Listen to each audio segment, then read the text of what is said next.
సూర్యుని యొక్క కుమారుడైనటువంటి కర్ణుడి పలుకులు, ఎందుకని ఆయన సూర్యపుత్రుడేగా, శౌర్యము ఆ పరాక్రమము అవన్నీ తేజోంశ సంభవములు. మహానుభావుడు నిజంగా ఆయన దురదృష్టం కప్పేసింది ఆయన. కాబట్టి ఆ జనులకు విస్మయము, అందరు ఆశ్చర్యపోయారు. ఉత్తిరే డంబాలేదు అందామంటే అలాగే కనపడుతున్నాడు, నిజంగా అలా నిలబడగలిగిన వాళ్ళ కనపడుతున్నాడు. అందుకని జనులకు ఆశ్చర్యం వేసింది. అదేమిటి మరి ఇంత తేజోమూర్తి అయితే అసలు ఇతని గురించి లోకంలో అంతా ఆ పేరు ఎందుకు బయటికి రాలేదు? కాబట్టి జనులకు విస్మయము, సవ్యసాచికి కోపంబు సిగ్గు. అర్జునుడికి అందరూ నన్ను పొగుడుతూ నేనేదో ఇంత గొప్పవాడిని అనుకునే సమయానికి ఈయన వచ్చి ఇలా అనేటప్పటికీ నా పరువు పోయింది కదా, కోపం. ఆయన ఇవన్నీ ప్రయోగిస్తే ఇంకా నా గొప్ప ఏమిటి? సిగ్గు. అంటే నీతో సమానుడు ఇంకొకడు ఉండగా, లేదా నీకన్నా అధికుడే ఉండగా నీకు ఇంత కీర్తి లోకం ఇవ్వడం అంగీకరించవలసిన విషయం కాదు. కానీ అర్జునుడు కోరి తెచ్చుకున్నది కాదు, ఆయన అస్త్ర విద్యా ప్రదర్శనం చేశాడంతే. మాత్సర్యంగా కర్ణుడు ఎందు మారిపోయింది. ఆ పరిస్థితులు అటువంటివి. దానికి కర్ణుడిని తప్పు పట్టడానికి కూడా లేదు. కొన్ని సందర్భాలని పరిశీలించినప్పుడు కర్ణుడి విషయంలో చదవడానికి బాధగా ఉంటుంది, చెప్పడానికి బాధగా ఉంటుంది, యథార్థానికి వినడానికి బాధగా ఉంటుంది. ఇది ఇలా ఎందుకు జరిగింది, ఇలా జరగకుండా ఉంటే ఎంత బాగుండేది అనిపిస్తుంది. కానీ ఒక్క విషయాన్ని జాగ్రత్తగా పరిశీలనం చేస్తే దాని వెనక దేవతల యొక్క వ్యూహము స్పష్టంగా కనపడుతూ ఉంటుంది. దుర్యోధనుడికి ఏదో ధైర్యం లేకుండా యుద్ధానికి ఎలా వెడతాడు? దుర్యోధనుడు యుద్ధానికి వెళ్ళకపోతే అధర్మాత్ములందరూ మడిసిపోవడం అన్నది ఎలా సాధ్యమవుతుంది? అసలు కృష్ణ పరమాత్మ యొక్క అవతార ప్రయోజనం ఎలా నెరవేరుతుంది? నరుడి యొక్క అవతారమైనటువంటి అర్జునుని యొక్క అవతార ప్రయోజనం ఎలా నెరవేరుతుంది? ఆ అవతార ప్రయోజనము నెరవేరాలి అంటే దుర్యోధనుడు కురుక్షేత్ర సంగ్రామానికి రావడంలో పూనికని పొంది తీరాలి. అలా పూనికని పొందాలి అంటే ఆయనకి ఒక గొప్ప నమ్మకస్తుడైనటువంటి స్నేహితుడు, ఆ స్నేహితుడు కూడా అర్జునుణ్ణి వధించగలడు అని ఆయనకి నమ్మకం ఉన్నటువంటి వాడు ఒకడు ఉండాలి. ఆ స్థానాన్ని మహాభారతంలో భర్తీ చేసిన వాడు కర్ణుడు. కర్ణుడు అలా భర్తీ చేసి ఉండకపోతే అసలు కురుక్షేత్ర సంగ్రామం జరిగేది కాదు. అందుకే నిజానికి ఇద్దరూ సూర్య సంబంధం ఉన్నవారే, ధర్మరాజు గారు కానీ కర్ణుడు కానీ. ఇందాకనే చెప్పాను, సూర్యుడి కొడుకు ధర్మరాజు, యమధర్మరాజు, ఆయన అంశలో వచ్చిన వాడే ధర్మరాజు గారు. సూర్యుని యొక్క కుమారుడే కర్ణుడు అయినప్పుడు ఇద్దరూ సూర్యాంశ సంభవులు అయిన ఇద్దరూ వైరిపక్షాల్లో నిలబడవలసి వచ్చింది. కానీ కర్ణుడి యొక్క జీవితాన్ని పరిశీలనం చెయ్యడం మహాభారతంలో అద్భుతమైనటువంటి విషయాలు కొన్ని అవగతమవుతాయి. మనిషి ఏ ఒక్క దుర్గుణం చాలా దారుణంగా జారిపోయేటట్టు చేస్తుంది అర్థమవుతుంది. మనిషిలో ఎన్ని సద్గుణాలున్నా, ఎంత గొప్పవాడైనా, పుట్టుకతోనే ఎంతటి శౌర్యము పరాక్రమము ఉన్నవాడైనా ఆయన చెయ్యని తప్పుకి, ఎవరో చేసిన తప్పుకి ఒక్కొక్కసారి వ్యక్తుల జీవితాలు ఎంత దారుణమైన స్థితి వైపుకి తిరిగిపోతాయి అన్నవి పరిశీలనం చేస్తే కర్ణుడిలా ఎవ్వరూ కూడా అంత బాధపడవలసినటువంటి స్థితి సమాజంలో కలగకూడదు అంటే ఏ విషయంలో అత్యంత జాగ్రత్త అవసరమో కూడా మహాభారతంలో కర్ణుడు అన్న విషయాన్ని పరిశీలనం చేసినప్పుడు అర్థమవుతుంది. అందుకే అసలు మహాభారతం కర్ణుడితోటే మొదలై మహాభారతం కర్ణుడితోటి పూర్తయిపోతుంది అంటారు పెద్దలు. ఎందుకని అంటే కర్ణుడు రావడంతోటే మహాభారతం నడవడానికి కావలసినంత పూనికని పొందింది. మహాభారతంలో కర్ణుడు పడిపోవడంతో మిగిలినవన్నీ జరిగినా అవన్నీ జరిగిపోతాయి ఇంకా అన్న నమ్మకం వచ్చేసి. అందుకే మహాభారతాన్ని నిజానికి నడిపించినటువంటి ప్రధానమైనటువంటి వ్యక్తులలో ఒకడెవరు అంటే కర్ణుడు. కానీ బాధాకరమైన విషయం కూడా ఏమిటి అంటే ఆ కర్ణుడు దుష్టచతుష్టయంలో ఒకడుగా అపకీర్తిని పొంది ఉండడం. కానీ వ్యక్తిగతంగా నా వరకు నాకైతే ఏమనిపిస్తుంది అంటే కర్ణుడు దురదృష్టవంతుడు, లేకపోతే ఆయన అటువంటి అపకీర్తిని పొందవలసిన వాడు ఎట్టి పరిస్థితులలోనూ కాదు. అంతకన్నా చాలా చాలా గొప్ప వైభవాన్ని పొందవలసిన వాడు చివరికి ఇంత అపకీర్తిని పొందవలసి వచ్చింది.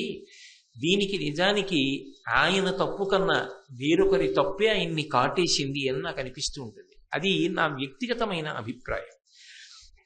సరే, మహాభారతంలో కర్ణుని యొక్క వ్యక్తిత్వము అన్న విషయాన్ని పరిశీలనం చేస్తే ఆదిపర్వంలో కర్ణుని యొక్క జననాన్ని నన్నయ్య గారు తెలియచేశారు. అందులో అంటారు, యాదవ కుల విభుడగు శూరుడను నాతడు ఆత్మతనూజలయందు పెద్దదాని అంబుజముఖి ధవళాక్షి వసుదేవు చెలియలి పృథా అను చెలువ ప్రీతి తన మేనయత్త నందనుడు అపుత్రకుడైన ఆ కుంతిభోజన కద్దితోడ కూతుగానిచ్చిన కోమలియాతని ఇంట తానుండి అనేక విప్రవరులకు అతిథిజనులకు అవారితముగా తండ్రి పనుపున ఇష్టాన్న దానమునర చేయుచున్న దుర్వాసుడన్ సిద్ధమౌని వచ్చే అతిథి అయి భోజన వాంఛ చేసి. మహాభారతాన్ని ఇంత పెద్ద మలుపు తిప్పడంలో కూడా దుర్వాసో మహర్షిదే ప్రధాన పాత్ర. యథార్థమునకు కుంతీదేవి జన్మించింది ఎక్కడ అంటే శూరుడు అనబడేటటువంటి ఒక మహానుభావుడికి కుమార్తెగా జన్మించింది. ఆయన కుమారుడే వసుదేవుడు. అందుకే ఆ శూరుని యొక్క వంశంలో వచ్చినటువంటి వసుదేవుని యొక్క చెల్లెలు. అందుకే కృష్ణ పరమాత్మకి మేనత్త అయింది. అటు వసుదేవుని యొక్క కుమారుడేగా మరి కృష్ణుడు అయినప్పుడు వసుదేవుని యొక్క చెల్లెలు కుంతీదేవి కృష్ణుడికి ఏమవుతుంది? తండ్రి గారి చెల్లెలు కాబట్టి మేనత్త అవుతుంది.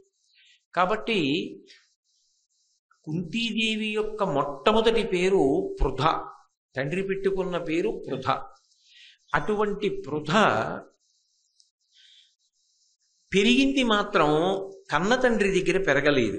ఎందుకని అంటే అపుత్రకుడు, పిల్లలు లేనటువంటి వాడైనటువంటి కుంతిభోజుడు అనబడేటటువంటి రాజుకి ఈ పిల్లని దత్తతనిచ్చాడు శూరుడు. అలా ఇచ్చినటువంటి కారణం చేత ఈ కుంతీదేవి కుంతిభోజుడి దగ్గర పెరిగింది. కన్న తండ్రి పెట్టిన పేరు పృథ. కుంతిభోజుని యొక్క కుమార్తెగా పెరిగింది కాబట్టి ఆమెకి కుంతీదేవి అని పేరు వచ్చింది. ఆమె సహజముగా సద్గుణాలకి అలవాలు. ఆమె ఏదో కపటముతో కూడుకున్న నడవడి కలిగినదో భోగముల యందు అపేక్ష కలిగినదో అని ఆదిపర్వంలో కనపడదు. ఆమె చాలా గొప్ప వ్యక్తిత్వం ఉన్న తల్లి. నిజంగా మహాభారతంలో కుంతిని పరిశీలనం చేస్తే కుంతీదేవి పాదాలకి నమస్కారం చేయకుండా ఉండలేం. ఎంత గొప్ప వ్యక్తిత్వమైనా ఒక్కొక్కసారి జీవితంలో చేసినటువంటి ఒక పెద్ద పొరపాటు కట్టి కుడిపేస్తుంది. అది జీవితాంతం కాల్చేస్తుంది మనిషిని. అది ఎలా కాలుస్తుంది అంటే పైకి చెప్పలేరు, లోపల అనుభవంలో వదిలిపెట్టలేరు. చెట్టు పైకి ఆకుపచ్చగా నవనవలాడుతూ కనపడుతూ ఉంటుంది, కొమ్మలు చక్కగా ఊగుతూ ఉంటాయి. కానీ చెట్టు తొర్రలో మంట ఒకటి బయలుదేరి మండుతోంది. చెట్టు తొర్రలో మంట మండుతుంటే ఆ చెట్టు ఎంత బాధపడుతూ ఉంటుందో దూరంగా నిలబడి చెట్టు కొమ్మలు ఒకటే చూస్తున్న వాడికి తెలియదబ్బా ఎంత పెద్ద చెట్టు, ఎంత బాగుందో, ఎన్ని పువ్వులో, ఎన్ని కాయలో, ఎన్ని కొమ్మలో అంటాడు. కానీ నిజానికి చెట్టు అంత సంతోషంగా లేదు, ఎందుకంటే దాని తొర్రలో అగ్ని కాలుతోంది. అలా కుంతీదేవి కూడా తప్పు చేసేటటువంటి స్వభావము కలిగినది కాదు, కానీ దేవతా వ్యూహము స్పష్టం. దేవతలు అటువంటి తల్లికి గొప్ప పరీక్షనే పెట్టారని చెప్పుకోవాలి. అందుకే ఆవిడికి సహజంగా బాల్యం నుంచి వచ్చినటువంటి గొప్ప గుణం ఏమిటంటే ఓర్పు. అది చిన్న పిల్లలకి ఉండడం అన్నది చాలా కష్టం. ఒక మహారాజు గారి ఇంట్లో అతిథులు వస్తే భోజనం పెట్టడానికి ఎవరిని పంపించాలి? ఇంట్లో ఉన్న పెద్దవాళ్ళని పంపిస్తారు. కానీ ఇంటికొచ్చిన వాళ్ళందరికీ అన్నం పెట్టడానికి కుంతిభోజుడు ఎవరిని పంపించాడు అంటే కుంతీదేవిని పంపించాడు. ఎందుకని అంటే ఆ అమ్మాయి చిన్నది, ఇంకా పెళ్లి కూడా కానటువంటి పిల్ల, కుమారి. అయినా ఆమె అంత ప్రేమతో వచ్చినటువంటి అతిథులందరికీ భోజనం పెట్టి తండ్రికి గౌరవ మర్యాదలు తీసుకొచ్చింది. ఆమె దగ్గరికి ఒక రోజున దుర్వాసో మహర్షి ఆతిథ్యం కోసం వచ్చాడు, అంటే కుంతి భోజుడింటికి వచ్చాడు అని. దుర్వాసో మహర్షి యొక్క ఆగ్రహం ఎలా ఉంటుందో మీరు పూర్వం చూశారు. కృష్ణ భగవానుడంతటి వాడిని ఆయన విడిచిపెట్టలేదు. పాయసం వండి తెమ్మని కొద్దిగా తిని ఒళ్ళంతా పాయసం పుయ్యమని, నువ్వు నా అరికాల దగ్గర పాయసం సరిగ్గా పుయ్యలేదు, అందుకని నీకు అరికాలు దగ్గరే బాణం తగిలి అత్యంత ప్రమాదం ఏర్పడుతుంది అని చెప్పి శాపవాక్కు విడిచిపెట్టాడు. సరే, అది మంగళప్రదం అవుతుంది, ఆ కారణం చేతనే అవతారముని ఎప్పుడోప్పుడు వదిలిపెట్టాలి కాబట్టి వదిలిపెట్టి పరమపదంలో ప్రవేశించడానికి ఆస్కారము కలుగుతుంది అని కూడా చెప్పాడు. అటువంటి దుర్వాసో మహర్షి ఒకనాడు కుంతి భోజని ఇంటికి ఆతిథ్యం కోసం అని వచ్చాడు. అలా వచ్చినటువంటి వాడు ఆతిథ్యాన్ని స్వీకరించేటప్పుడు, ఆయనకి ఆతిథ్యం ఇచ్చేటప్పుడు సాధారణంగా ఎవరు నుంచుతారు? ఎవరైనా పరిణతి కలిగిన వాళ్ళు కాస్త వయస్సులో పెద్దవాళ్ళని పెడతారు. ఎందుకంటే ఆయన సామాన్యుడు కాడు, క్రోధధారి, ఏమో ఎప్పుడేం కోపం వస్తుందో కాస్త పెద్దవాళ్ళని చూడమని అంటారు. కానీ చిత్రం ఏమిటంటే కుంతీదేవే సపర్య చేసింది, కుంతీదేవే భోజనం పెట్టింది. అంటే వయసుతో సంబంధం లేకుండా ఆవిడ పరిణతి అటువంటిది. ఆయన భోజనం అంతా చేశాడు. కుంతీదేవి చేసిన సేవల చేత ఎంతో సంతోషాన్ని పొందాడు. ఒక పెళ్లి కాని పిల్లకి ఆ వరం అవసరమా అని మనం అనుకుంటామేమో, కానీ భారత కథా గమనానికి ఆ వరం ఎంతో అవసరమని త్రికాలవేది అయినటువంటి మహర్షి భావన చేసి ఉంటాడు. అందుకే ఆయన వెళ్ళిపోతూ ఒక వరం ఇచ్చాడు. నువ్వు ఎప్పుడైనా ఎవరైనా దేవతని నేను నీకు ఉపదేశం చేసిన మంత్రం చేత ఆహ్వానం చేస్తే వాళ్ళొచ్చి నీకు సంతానాన్ని అనుగ్రహిస్తారు అని చెప్పి ఆ మంత్రాన్ని ఉపదేశం చేసి వెళ్ళిపోయాడు. ఆయనతో ఉండే గొడవ ఎలా ఉంటుందంటే, ఈ మంత్రం నాకెందుకు అంటే అదో గొడవ, అందుకని ఇచ్చింది పుచ్చేసుకుంటే అయిపోతుంది. అందుకని ఆ మంత్రాన్ని ఒక కన్య ఉపదేశాన్ని పొందింది. అది నిజానికి తర్వాత కాలంలో భారతాన్ని నిలబెట్టింది. ఆ వరం వల్లే కదా ధర్మరాజు గారు భీముడు, అర్జునుడు, నకులుడు, సహదేవుడు పుట్టారు. ఆ వరమే నిజానికి భారతాన్ని దుర్యోధనుడి వైపు నుంచి కూడా నడిపించడానికి కారణమైంది. ఈ వరం కుంతీదేవిలో ఎందుకో ఒకప్పుడు ఒక చాపల్యానికి కారణమైంది. ఆమె సహజముగా చాపల్యము కలిగినటువంటి పిల్ల మాత్రం కాదు. అప్పుడు ఏమనుకోవాలి అంటే, బుద్ధిని ప్రచోదనం చేసేవాళ్ళు ఎవరు? దేవతలు ప్రచోదనం చేస్తారు. అందుకే కదా ఏ పూజ చేసినా ఆఖరణ లఘుగాయత్రిలో ప్రచోదయాత్ అని అడుగుతారు. ఎందుకో ఒక రోజున ఆమె బుద్ధి అలా ప్రచోదనమైంది. ఆమె గంగా స్నానానికి వెళ్ళింది. గంగలో స్నానం చేసి చూసేటప్పటికీ భానోదయం అవుతోంది. సూర్యబింబాన్ని చూసింది.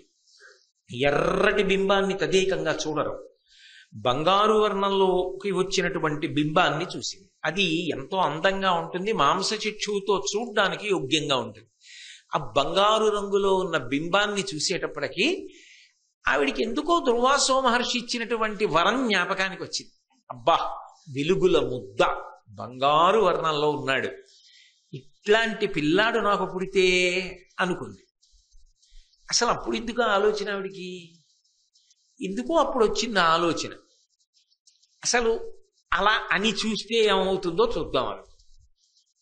లోకంలో ఎలా ఉంటుందంటే కొన్ని ఇలా చేస్తే ఏమవుతుందో చూద్దామనో ఆలోచన వస్తూ ఉంటుంది. కానీ కుంతీదేవి అలా పరిణతి చాలా తక్కువ ఉన్నదని అనుకోవడానికి వీల్లేదు. పైగా అదే చిన్న విషయమా, చిరక విషయమా?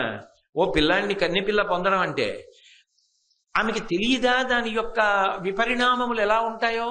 అంటే తెలుసు ఆమెకు, కానీ దేవతా వ్యూహం అనే నేను అనుకోవలసి ఉంటుంది, మీరైనా భావన చేయవలసి ఉంటుంది. మహాభారతం ధర్మ సంస్థాపన కోసం జరిగిన కథ కాబట్టి అలా ఒక వ్యక్తి రాకపోతే, దుర్యోధనుడి పక్షాన నిలబడకపోతే భారత యుద్ధం జరిగే అవకాశం లేదు. అందుకే ఆమెకు ఆ చాపల్యం కలిగి గంగానదిలో స్నానం చేసి సూర్యబింబం వంక తిరిగి ఆ మంత్రము తనదగు హృదయమున అక్కన్య నిలిపి ఆదిత్యున కర్ఘ్యమెత్తి నాకు ఇమ్ము ప్రియమ్మున నీయట్టి పుత్రుని అంబుజమిత్ర అర్ఘ్యమిచ్చి ఆ సూర్యబింబానికి ఇస్తూ నీలాంటి కొడుకుని నాకు ఇయ్యి అంది. దేవతలకు ఓ లక్షణం ఉంటుంది. వాళ్ళని ఆ మంత్రంతో పిలిచినప్పుడు వాళ్ళు వచ్చి ఆ కోరుకున్న అనుగ్రహాన్ని కటాక్షించి వెళ్ళిపోతారు. అందుకని బింబం అక్కడే ఉంది. అందులోంచి సూర్యాంశలో సూర్యుడు బయలుదేరి వచ్చాడు, మాంసచక్షువుతో చూడ్డానికి వీలుగా. అయినా ఆయన తేజస్సు, ఆయన రూపం, ఆయన వైభవం అలా ఉంటుంది కదూ. ఆయన వచ్చాడు. వస్తే అని కేలుముగిచి నిలిచిన వనజాయత నేత్ర కడకు వచ్చెను, గగనంబున నుండి కమలమిత్రుడు తన తీవ్ర కరత్వముడిగి తరుణద్యుతితో. బింబం క్షణానికి తేజస్సుని పుంజేసుకుంటూ ఉంటుంది. కానీ ఆయన ఏం చేశాడంటే తన తేజస్సుని బాగా తగ్గించేసుకుని ఆ పిల్ల చూడడానికి వీలుగా ఉండేటట్టుగా ఆకాశంలోంచి భూమి మీదకి దిగి ఆమె దగ్గరికి వచ్చాడు. ఆమె ఎప్పటికేం చేసింది? 2 చేతులు కైమోడ్చి కళ్ళు మూసి నమస్కరించి ప్రార్థన చేసింది. కళ్ళు తెరిచేటప్పటికి ఎదురుగుండా ఉన్నాడు. ఆ మంత్ర ప్రభావం అటువంటి. కాబట్టి ఎదురుగుండా వచ్చాడు. వచ్చేటప్పటికే ఆమెకి జ్ఞాపకానికి వచ్చింది, నేనేమన్నానో అది చేయడానికి వచ్చాడు. ఇప్పుడు ఆయన ఏం చేస్తాడు? వచ్చి ఆయన లాంటి పిల్లాన్ని ఇస్తాడు. ఏం చేయాలి? ఈవిడే కన్యాగర్భం, ఉపద్రవం కదూ, ఎలా పెంచుకుంటుంది? అందుకని భయం వేసి వెంటనే అంది, నాకు వరమిచ్చి బిడ్డనివ్వాలని నువ్వు బయలుదేరి వచ్చి ఉంటావు, నాకొద్దు. ఎందుకొద్దు అంటావేమో, బ్రహ్మజ్ఞాని నాకు వరం ఇచ్చాడు. ఆ బ్రహ్మజ్ఞాని ఇచ్చినటువంటి వరం ఎలా పనిచేస్తుందో ఒకసారి పరిశీలిద్దామని అన్నానంతే. అంతకు మించి నిజంగానే ఏదో నీలాంటి కొడుకుని పొందాలని వాంఛలేదు, అందుకని నాకొద్దు. ఇలా పిలవడం నా తప్పే. అలా కదా పిలిచాను, మరి నీలాంటి కొడుకుని ఇమ్మని కదా పిలిచాను. మరి నీలాంటి కొడుకుని ఇవ్వడానికే నువ్వు వచ్చావు. వచ్చిన తర్వాత పరిహాసమా? ఇప్పుడు నీలాంటి కొడుకు నాకు అక్కర్లేదు. అదేదో అది నిజంగా మంత్రం పనిచేస్తుందో లేదో చూడటం ఏమిటి? ఆయన బ్రహ్మజ్ఞానని ఆవిడే చెప్తూ. కాబట్టి తన యందే దోషం ఉంది కదా ఇప్పుడు. అందుకని ఆవిడ ఏం చేసిందంటే నన్ను క్షమించు. పాపం ఇప్పుడు ఓ పొరపాటు జరిగిందనుకోండి, అది పొరపాటు అని అనుకుని వెంటనే త్రికరణ శుద్ధిగా నన్ను క్షమించు అంతే. ఇంకంతకన్నా ఆవిడ ఏం చేయగలదు? ఏది జరగకూడదో అది జరిగింది కాబట్టి నన్ను క్షమించి నువ్వు బయలుదేరి వెళ్ళిపో. నువ్వు 3 మూర్తుల యొక్క సమాహార స్వరూపానివి, 3 వేదములు నీ యందు పుట్టే అటువంటి భగవంతుడవు కనుక నా యందు అనుగ్రహంతో చేసిన పొరపాటు మన్నించి నాకు బిడ్డని ఇవ్వకుండా వెళ్ళిపో. ఎందుకు బిడ్డనొద్దంటున్నావు అంటావేమో, ఏను మంత్రశక్తి ఎరుగక కోరితే కన్యకిదియు కొరగాదు నాకు గర్భమైన నా తల్లిదండ్రులు చుట్టములను నన్ను చూచి నగరే. కన్న తల్లి దగ్గర కన్న తండ్రి దగ్గర లేదు, పెంపుడు తల్లి పెంపుడు తండ్రి దగ్గర ఉంది. పోని వాళ్ళు ప్రేమగానే చూస్తున్నారు, కన్న తల్లిదండ్రుల్ని మరిపించిన వాళ్ళు అని అనుకున్నా ఓ సూర్య భగవానుడా, ఇప్పుడు నువ్వు నాకు బిడ్డనిస్తే అది కన్యాగర్భం. నేనిప్పుడు ఆ పిల్లవాడిని ఎత్తుకు తిరుగుతుంటే నా తల్లిదండ్రులు ఏమంటారు, చుట్టాలు ఏమంటారు, సమాజం ఏమంటుంది, నేను ఏమని చెప్పాలి వాళ్ళందరికీ జవాబు? కాబట్టి నాకు వద్దు. దయచేసి నేను అడిగిన దానిని మన్నించి నువ్వు నాకు బిడ్డన్ని ఇవ్వకుండా క్షమించి వెళ్ళు. ఆయన అన్నాడు, అలా కుదరదు, మాకు కొన్ని నియమాలు ఉంటాయి. నువ్వు ఒక మంత్రంతో ఒక సంకల్పం చేసి పిలిచావు, నేను వచ్చాను, దర్శనమిచ్చాను. ఇచ్చిన తరువాత నువ్వు దేని కొరకు అపేక్షించి మంత్రాన్ని జపం చేసి నన్ను పిలిచావో అది నీకు నేను ఇచ్చి వెళ్ళిపోవాలి. మహాభారతం ఆది పర్వం ప్రకారం నేను ఈ మాట 1, 2, 3 మాటలు ఎందుకంటున్నానంటే, కర్ణజననం అదే మహాభారతంలో కొద్ది మార్పులతో కనపడుతుంది. మళ్ళీ ఆరణ్య పర్వంలో ఒకసారి, ఉద్యోగ పర్వంలో ఒకసారి అలా మార్పు చెంది కనపడుతుంది. అందుకని నేను ఆది పర్వం అని నొక్కి చెప్పడానికి, అలా ఎందుకు కనపడుతుంది అన్నది మళ్ళీ వేరు విశేషం. ఇప్పుడు దాని జోలికి నేను వెళ్ళదలుచుకోలేదు.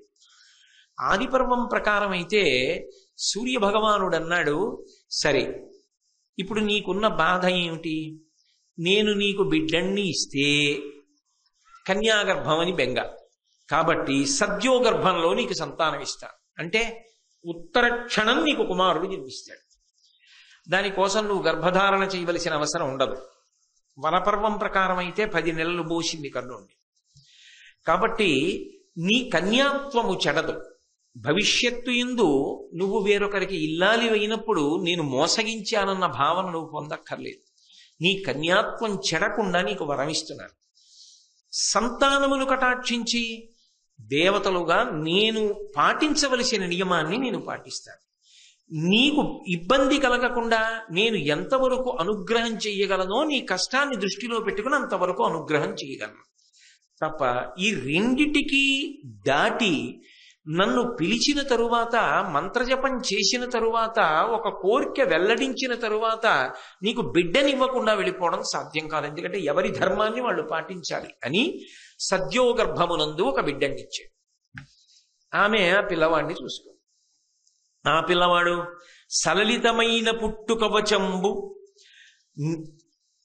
నిసర్గజమైన కుండలంబుల యుగళంబు నొప్పగా సుపుత్రుడు కర్ణుడు పుట్టే సూర్యమండలమొక భూతలంబున బెడంగయి దీప్తి సహస్రకంబుతో వెలుగెడునా నిజజ్యుతి సవిస్తరలీల వెలుంగుచుండగన్. నిజంగా ఇదే వివాహం అయిపోయిన తరువాత ఇలాంటి కొడుకు పుట్టుంటే భారతదేశం అంతటా ఎంత ఉత్సవం జరిగి ఉండేదో. కుంతీదేవి అటువంటి కొడుకుని కందే ఆ తండ్రి ఎంత ఆనందపడిపోయి ఉండేవాడో, ఇంతటి తేజోమూర్తి నాకు కొడుకుగా పుట్టాడని. ఆ పుట్టినవాడి జీవితం ఎంత భద్రమైన రీతిలో, ఎంత గొప్పగా వర్ధిల్లి ఉండేదో. ఇందులో ఎవరిది తప్పని నిర్ణయం చేయగలరు? దుర్వాసో మహర్షి వరం ఇవ్వడం తప్పంటారా? భారతం ఎలా నడుస్తుంది? అంత పరిణితి కలిగిన పిల్ల కుంతీదేవి అడగడం తప్పంటారా? వచ్చిన సూర్య భగవానుడు ధర్మం పాటించడం తప్పంటారా? అప్పటికీ సద్యోగర్భంలో బిడ్డనిచ్చి వెళ్ళడం తప్పంటారా? అయినా తన మర్యాదని దృష్టిలో పెట్టుకుని ఆ పిల్లాన్ని ఏం చెయ్యాలో అర్థం కాక విస్తుపోవడం కుంతీదేవి ఎళ్ళ తప్పంటారా? అసలు తప్పు చెప్పడం మనకెంతవరకు సాధ్యం అవుతుంది? ఆ విషయంలో ఎవరి ఏమీ చెప్పలేనంత పెద్ద పీఠముడి. ఎవరు ఏం చేసినా, కని కుంతీదేవి వదిలేసినా, కనడానికి కారణమై సూర్యుడు వెళ్ళిపోయినా దాని వలన జీవితం పాడైపోయిన వాడు మాత్రం కర్ణుడు అన్నది నిస్సందేహమైనటువంటి విషయం. అప్పుడైనా ఇప్పుడైనా ఎప్పుడైనా అంతే. అటువంటి పరమ ప్రమాదకరమైన పనులు జరగకుండుగాక. అది భారతం యొక్క తీర్పంతే.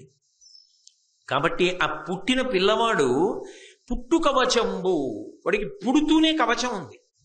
లోకంలో కవచం కట్టుకుంటాడు ఎవడైనా, ఆయనకి పుడుతూ కవచం ఉంది. అంతేకాదు, నిసర్గజమైన కుండలంబుల యుగళంబు నొప్పగా, చెవులకి సహజమైనటువంటి కుండలములు ఉన్నాయి. దానికి తోడు సుపుత్రుడు కర్ణుడు పుట్టే. ఆయన గురించి తప్పుగా ఏం మాట్లాడాల? కుక్కలు కూసాయి, నక్కలు కూసాయి, రక్తం వర్షం పడింది, దుశ్శకునములు ఏం చెప్పలేదు. నన్నయ్య గారు చాలా పవిత్రమైన మాట మాట్లాడారు. అతను సుపుత్రుడు కర్ణుడు పుట్టే. నిజంగా అటువంటి కొడుకు ఎవరికి పుడతాడు? ఆయన సుపుత్రుడే. పరిస్థితులు ఆయనను అలా చేసేసాయి. అనేక మలుపులు తిరిగిపోయింది ఆయన జీవితం. ఆయన చేతిలో లేకుండా తిరిగిపోయింది. ఆయన చెయ్యని పాపానికి ఆయన జీవితం అలా తిరిగింది. నిజంగా ఒక కోణంలో ఆలోచన చేస్తే కర్ణుడి గురించి ఆలోచన చేసినప్పుడు చాలా బాధే కలుగుతుంది.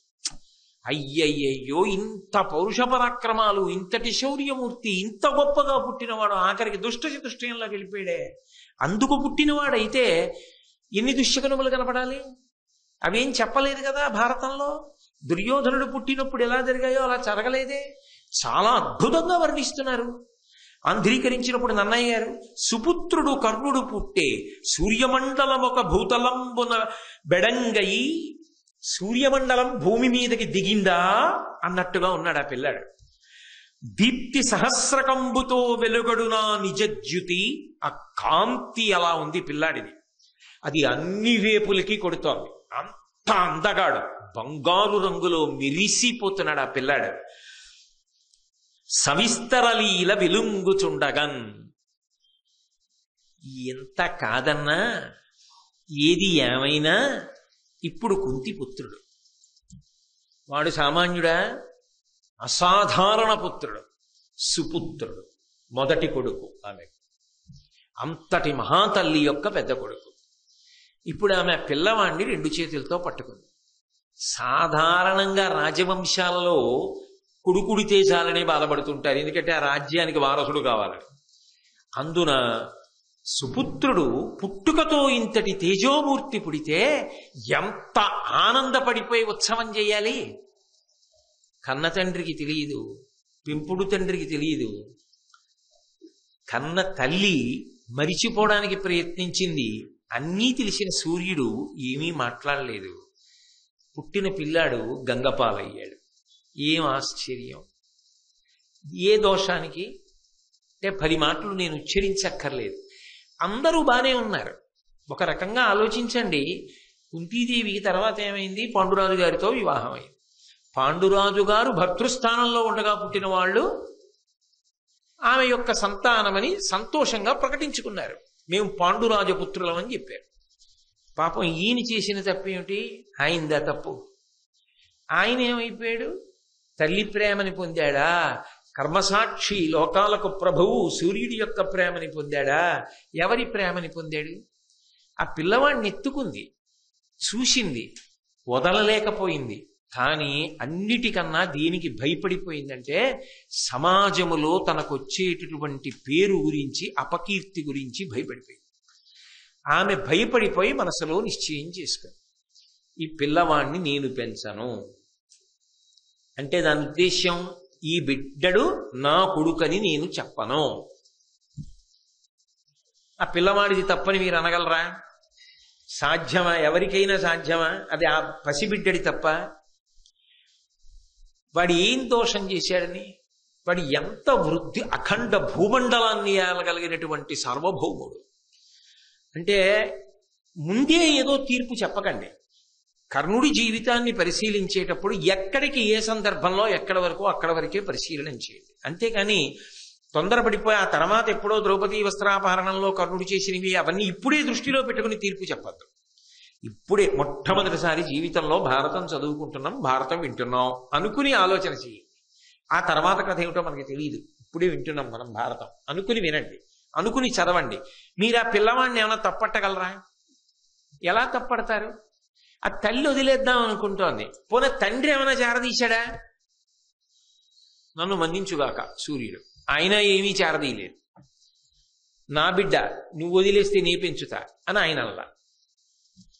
ఆవిడ నా కొడుకని చెప్పలేను, అందుకని నేను ఇంటికి తీసుకెళ్ళను, నేను వీడిని పెంచను, నేను వదిలిపెట్టేస్తాననుకుంది. ఈమె మనసులో భావాన్ని గ్రహించాడు సూర్యుడు. గ్రహించి దొరికినవాడు బిడ్డన్ని పెంచడానికి కొంత ఆధారం కూడా కల్పించాలి కదూ.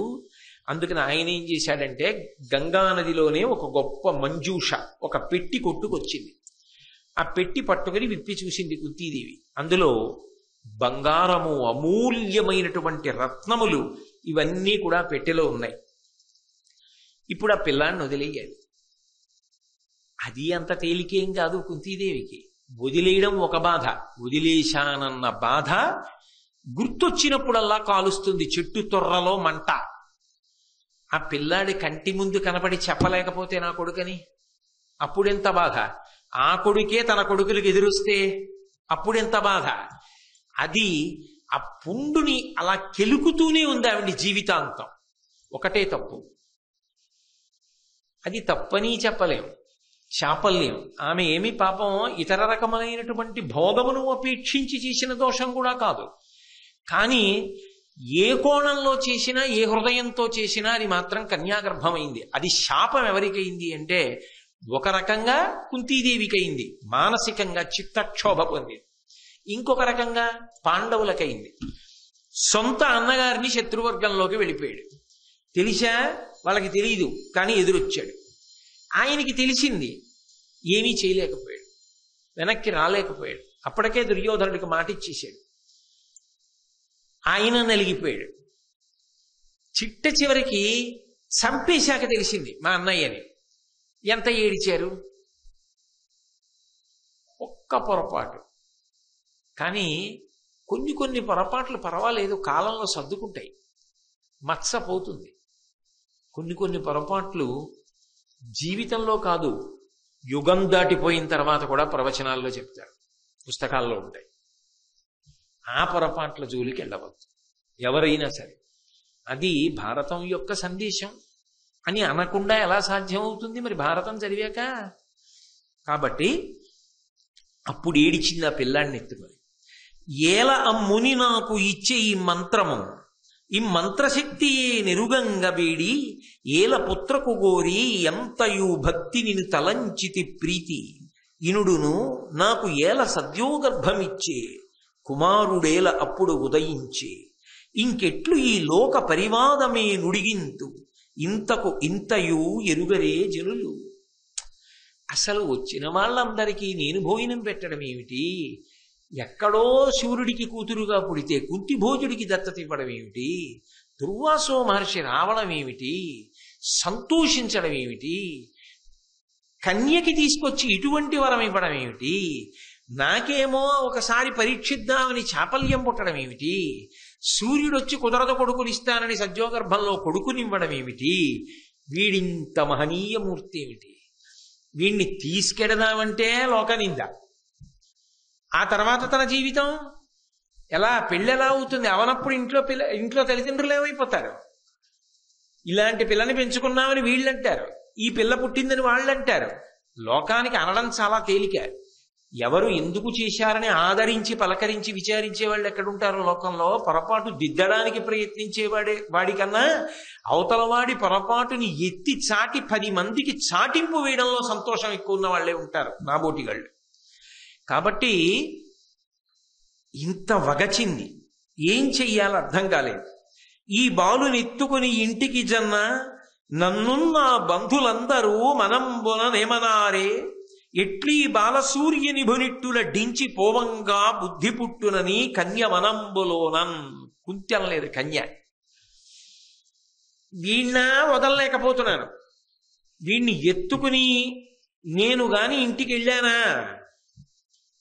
ఎవరి పిల్లాడు అని అడుగుతారు కదా. పోనీ ఎవరో లేదు అని వదిలేసేలా లేడు. ఎవరు చూసినా అబ్బా ఎంత బాగున్నాడో అని కళ్ళు పిల్లాడివే పెళ్ళేటట్టున్నాడు. అప్పుడు నేనేం చెప్పాలి?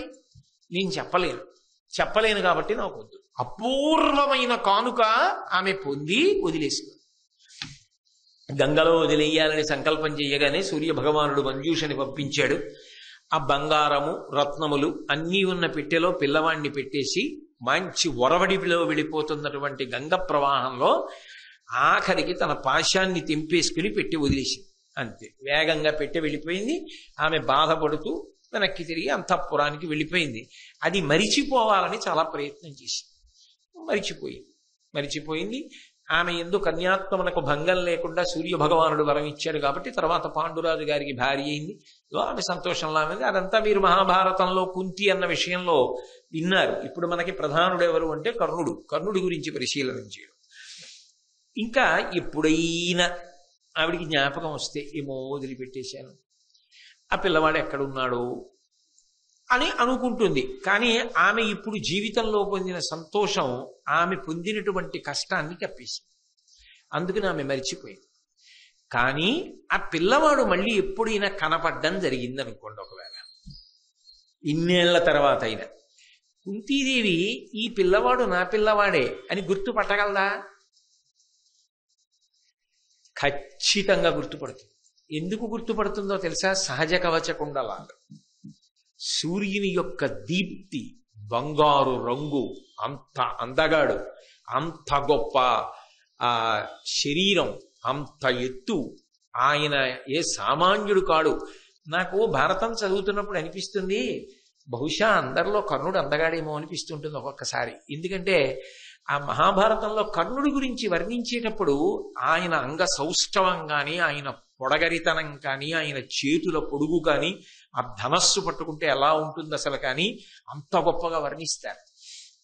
సూర్యుడంటేనే ఎలా ఉంటాడండి మహానుభావుడు, కంటిని ఎంతగా ఆకర్షిస్తాడు, వెలుగుల ముద్ద, ఆయన ప్రతిబింబం, ఆయన యొక్క రూపుతో వచ్చినవాడు కుంతీదేవి యొక్క కుమారుడు అయినప్పుడు అందగాడు కాక ఇంకొకలా ఉంటాడని ఎలా చెప్తారు? సహజ కవచ కుండలాలతో అటువంటి పిల్లవాడు ఎప్పుడైనా ఎక్కడైనా కనపడ్డాడనుకోండి, కుంతి మనసు దహించుకుపోదు.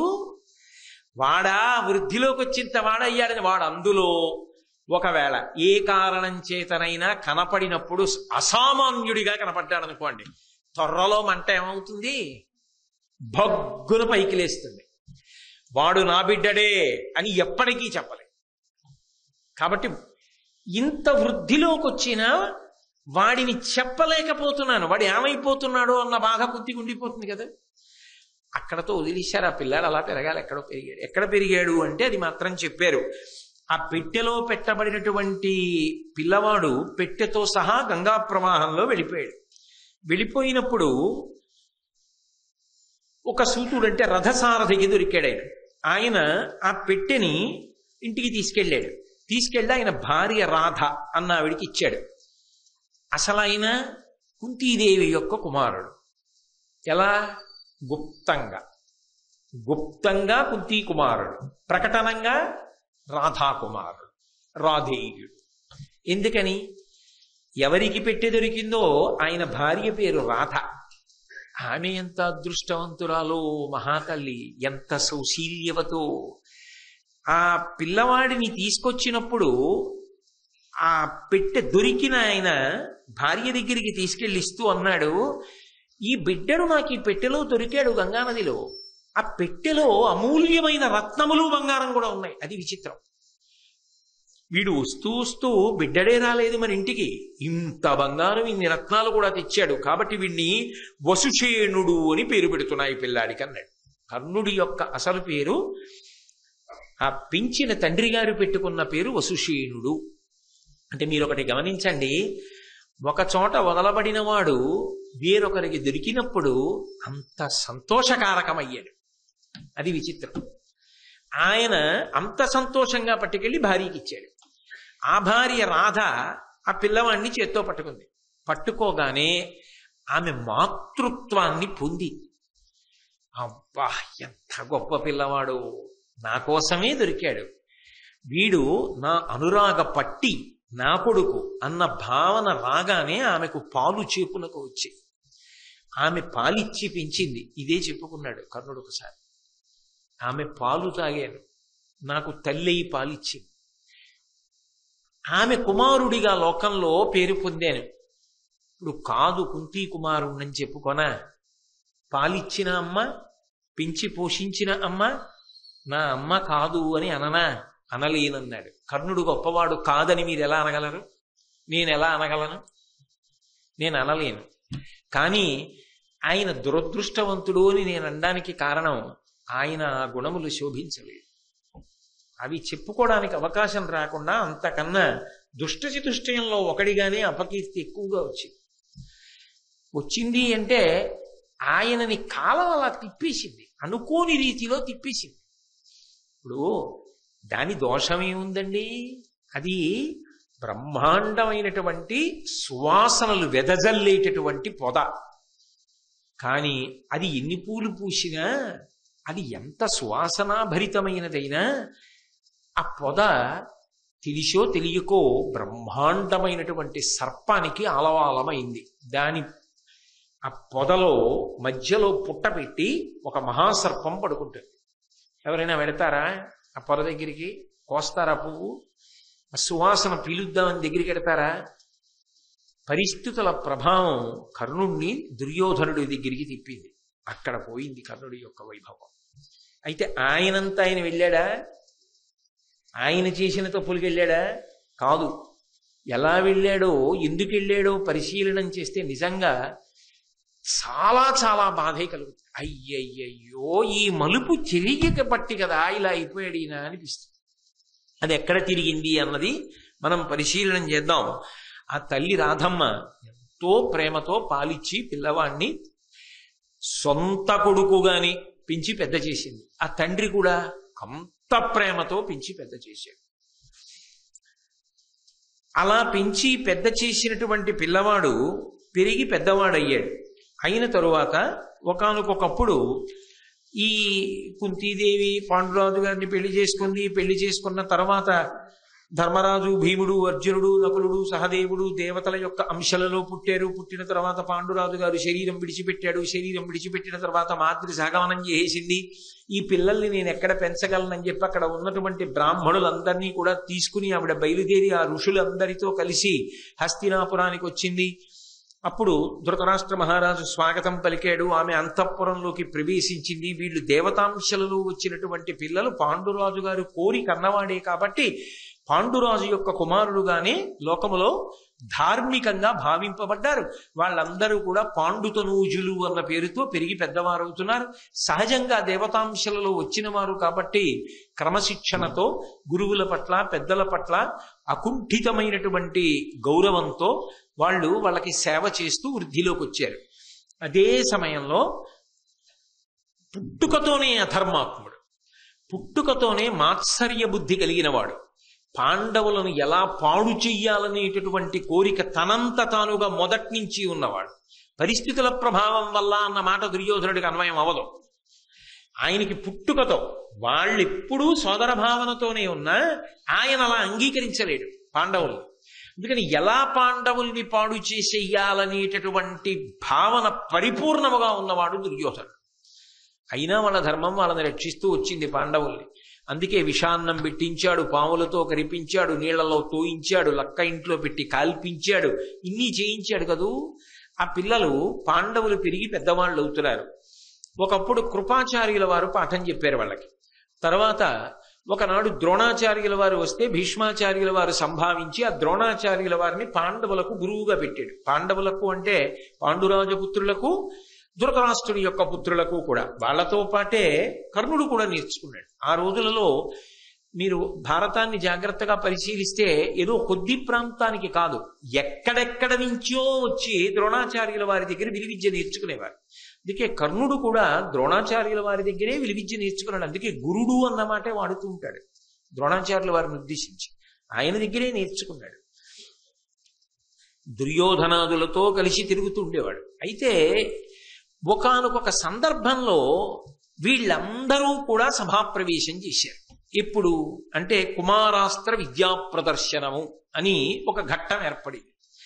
పిల్లలకి పాఠం నేర్పాడు కదా ద్రోణాచార్యుల వారు. ఈ పిల్లలందరికీ నేర్పిన పాఠం ఏమిటి? ధనుర్వేదం. గొప్పగా అస్త్రప్రయోగం చేస్తారు, కొంతమంది శూలం ప్రయోగిస్తారు, కొంతమంది గదాయుద్ధం చేస్తారు. ఎవరెవరికి ఏ పాఠం చెప్పాడు అందులో వాళ్ళు ఎంత గొప్పగా ప్రవీణులయ్యారు అన్నది ఆ రాచకుటుంబం అంతా చూడ్డం కోసమని ఒక గొప్ప రంగస్థలాన్ని ఏర్పాటు చేశారు. ఆ రంగస్థలాన్ని ఏర్పాటు చేసినప్పుడు ఈ పిల్లల యొక్క విద్యాభ్యాసం అయిపోయిన తరువాత వాళ్ళు ఎంత బాగా విద్యని ప్రదర్శన చేస్తారో చూడడం కోసం ధృతరాష్ట్ర మహారాజు వచ్చి కూర్చున్నాడు. పక్కన గాంధారి కూర్చుంది, ఆ పక్కనే కుంతీదేవి కూర్చుంది. భీష్ముడు, ద్రోణుడు, విదురుడు, అశ్వత్థామ, కృపాచార్యుడు, ద్రోణాచార్యుడు వీళ్ళందరూ ఉన్నారు. సరే, పిల్లల్ని ప్రారంభం చేయమన్నారు. ఎవరికి వచ్చిన విద్య వాళ్ళు ప్రదర్శిస్తున్నారు. భీమ దుర్యోధనుల మధ్య గదాయుద్ధం ప్రారంభమైంది. అది ఎలా ప్రారంభమైంది అంటే చివరికి ఏ స్థాయికి వెళ్ళిపోవడం మొదలెట్టిందంటే కురుక్షేత్రాన్ని తలపించేసి వాళ్ళిద్దరూ పిల్లలుగా ఉన్నప్పుడే ఒకరినొకరు చంపేసుకుంటారా అన్నట్టుగా కొట్టేసుకున్నారు. అప్పుడు మధ్యలోకి వెళ్ళి వాళ్ళిద్దరినీ కూడా విడిపించి, అశ్వత్థామ, ఇది కేవలంగా మీరు చదువుకున్న చదువుని చూపించడానికే తప్ప నిజంగా పౌరుష ప్రతాపాలతో చంపేసుకోవడానికా ఏమిటని విడదీసి వెనక్కి తీసుకొచ్చాడు. తరువాత అర్జునుడి యొక్క విలువిద్యా ప్రదర్శనం ప్రారంభమైంది. అర్జునుడు ఆ సభలోకి ప్రవేశిస్తున్నాడు. అక్కడే కుంతీదేవి కూడా కూర్చుని ఎంతో సంతోషంగా ఉంది. ఆవిడ భావనలో ఏముంటుంది? తన బిడ్డల్లో భీముడు గొప్ప గదాయుద్ధం చేస్తాడు, ధర్మరాజు గారు శూలం విసురుతాడు, ధనుర్బాణములు ప్రయోగిస్తాడు, అలాగే అర్జునుడు సకలాస్త్ర సంపన్నుడు. కాబట్టి ఇవన్నీ చూసుకుని తండ్రి లేని బిడ్డలు, ఆ తల్లి చూసుకుని ఆనందించాలి. అందులో మాద్రి కూడా లేదు.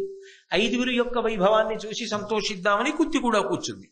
సుతుల విద్యా ప్రవీణత చూచువేట్క ఎంతయును సంతసంబున కుంతిదేవి రాజసన్నిధి గాంధార రాజపుత్రికలన నుండే ఉన్మీలిత నలిన నేత్ర. ఆ ధృతరాష్ట్ర గాంధారీదేవులతో కలిసి కుంతీదేవి కూడా కూర్చుని చూస్తోంది, సంతోషిస్తోంది. ఓ, నా పిల్లలన్నింటిలో పై చేయి, ఎంత బాగా విద్య నేర్చుకున్నారు, ఎంత బాగా విద్యని ప్రదర్శనం చేస్తున్నారని ఆవిడ ఎంతో ఆనందంతో ఆ అస్త్ర ప్రదర్శనాన్నంతటినీ కూడా పరిశీలనం చేస్తోంది. ఆ పరిశీలనం చేస్తుండగా అర్జునుడు సభాప్రవేశం చేశాడు. వెంటనే చూస్తున్న వాళ్ళందరూ కూడా సభికులలో పెద్ద ఎత్తున మాటలు వినపడ్డాయి. వీడే కృతహస్తుడఖిలాస్త్ర విద్యలందు, వీడే అగ్రగణ్యుడు ధర్మవిధులలో, వీడే భరతవంశం బెల్ల వెలుగా కుంతి కడుపు చల్లగా పుట్టిన ఘనభుజుండు. వాళ్ళందరూ ఏమంటున్నారంటే, వీడే కృతహస్తుడఖిలాస్త్ర విద్యలందు, అస్త్ర విద్యలలో తిరుగులేనటువంటి మేటి ఈయనే, ఈ అర్జునుడే. వీడే అగ్రగణ్యుడు ధర్మవిధులలోన, ధర్మం తెలిసిన వాళ్ళల్లో అగ్రగణ్యుడు ఈ అర్జునుడు. వీడే భరతవంశం బెల్ల వెలుగా, భరతవంశం అంతా వెలిగిపోయేటట్టుగా అపారమైన కీర్తి తీసుకురావడానికి కుంతి కడుపు చల్లగా పుట్టిన ఘనభుజుండు. ఆయన బాణములు వేస్తాడు కాబట్టి మంచి ఎత్తైన భుజములు కలిగిన వాడు. అదిగో ఆ ఘనమైన భుజములు కలిగినటువంటి అర్జునుడు, అదిగో ఆయనే ఆయనే ఆయనే అని చెప్పుకుంటుండగా అర్జునుడు సభాప్రవేశం చేశాడు. ఇంకా భీముడి విషయంలో భీముడితో సమానంగా దుర్యోధనుడు కదా యుద్ధం చేస్తాడు అన్న ప్రతీతి ఉంది. అర్జునుడి విషయంలో ఆ రోజుల్లో అర్జునుడితో సమానంగా బాణప్రయోగం చేసేవాడు ఉంటాడని ఎవరికీ నమ్మకం లేదు. ద్రోణాచార్యుల వారు కూడా ఏమంటాడంటే, నా శిష్యులలో కల్లా చాలా గొప్పవాడు అంటుంటాడు అర్జునుడిని. కాబట్టి ఆ అర్జునుడు వస్తున్నాడు సభలోకి అనేటప్పటికీ కుంతీదేవి పొంగిపోయింది. అబ్బా, మీకు నేను మొట్టమొదటే చెప్పాను ఆ ప్రసంగం ప్రారంభంలో, దుర్యోధనుడి బాధ కూడా అక్కడే. భీముడికి నేనున్నాను, అర్జునుడికి ఎదురు తిరిగి పోరాడగలిగినటువంటి యోధుడు నా వైపు లేడు. ఎందుకంటే మొదటి నుంచి మాత్సర్యం కదా, మరి ఆ స్థానంలో భర్తీ చేసేవాడు లేడు నాకు. ఇప్పుడు ఇంతమంది అర్జునుడు వస్తున్నాడని జేజేలు పలుకుతుంటే దుర్యోధనుడి హృదయం ఎలా ఉంటుందో ఆలోచించండి. మండిపోతోంది. అవతల కుంతీదేవి పొంగిపోతోంది. ధృతరాష్ట్రుడు బయటపడాడు. చూడ్డానికి ఏం లేదుగా, తర్వాత తెలుసుకుంటాడు ఏమవుతోందో. కాబట్టి ఆ కుంతి ఎంతో సంతోషంగా ఉంది. అర్జునుడు సభాప్రవేశం చేశాడు. అస్త్ర విద్యా ప్రదర్శనం చేయమన్నాడు ద్రోణాచార్యుల వారు. ఆగ్నేయ శరమున అతి భీకరాగ్నియు, వారుణాస్త్రమున దుర్వారజలము, అనిలబాణంబున అధికానిలంబును, మేఘాస్త్రమున మహామేఘచయము పుట్టించు, మరియును భూమి బాణంబున భూ ప్రవిష్టుండగు, భూరి ఘోర శైల బాణంబున శైలరూపము దాల్చు వీరుడు, అదృశ్యాస్త్ర విద్య పేర్మిత నదృశ్య దేహుండగు, తక్షణంబా హ్రస్వుడగు దీర్ఘుడగు సూక్ష్ముడగు, రయంబుతోడ రథ మధ్య గతుడగు, దుర్గతుండు అగు మహీతల గతుడగు అద్భుతముగా. అర్జునుడు ఎన్ని అస్త్రములను ప్రయోగించాడు అంటే చూసేవాళ్ళందరూ ఆశ్చర్యపోయేటట్టుగా వారుణాస్త్రాన్ని ప్రయోగించి అద్భుతమైనటువంటి పెద్ద నీటిధారలు పడేటట్టుగా చేశాడు. అలాగే వాయవ్యాస్త్రాన్ని ప్రయోగించి గొప్ప గాలి పుట్టించాడు. మేఘాస్త్రాన్ని ప్రయోగించి పెద్ద మేఘమండలాన్ని సృష్టించాడు. భూమి బాణంబు భౌమ్యాస్త్రాన్ని ప్రయోగించి ఆయన భూమి యొక్క రూపాన్ని పొందాడు. అలాగే శైలాస్త్రాన్ని ప్రయోగించి పర్వత రూపం కింద మారిపోయాడు. అలాగే ఒకప్పుడు అదృశ్యాస్త్రాన్ని ప్రయోగించాడు, తాను కనపడకుండా పోయాడు అస్త్ర ప్రభావం చేత. ఒక్కొక్కసారి ఆయన ఒక్కొక్క అస్త్రాన్ని ప్రయోగించి ఒక్కొక్క మంత్రాన్ని ఆయన లోపల మననం చేసినప్పుడు పుట్టివాడైపోతాడు, పొడుగువాడైపోతాడు, లావుగా అయిపోతాడు, సన్నగా అయిపోతాడు.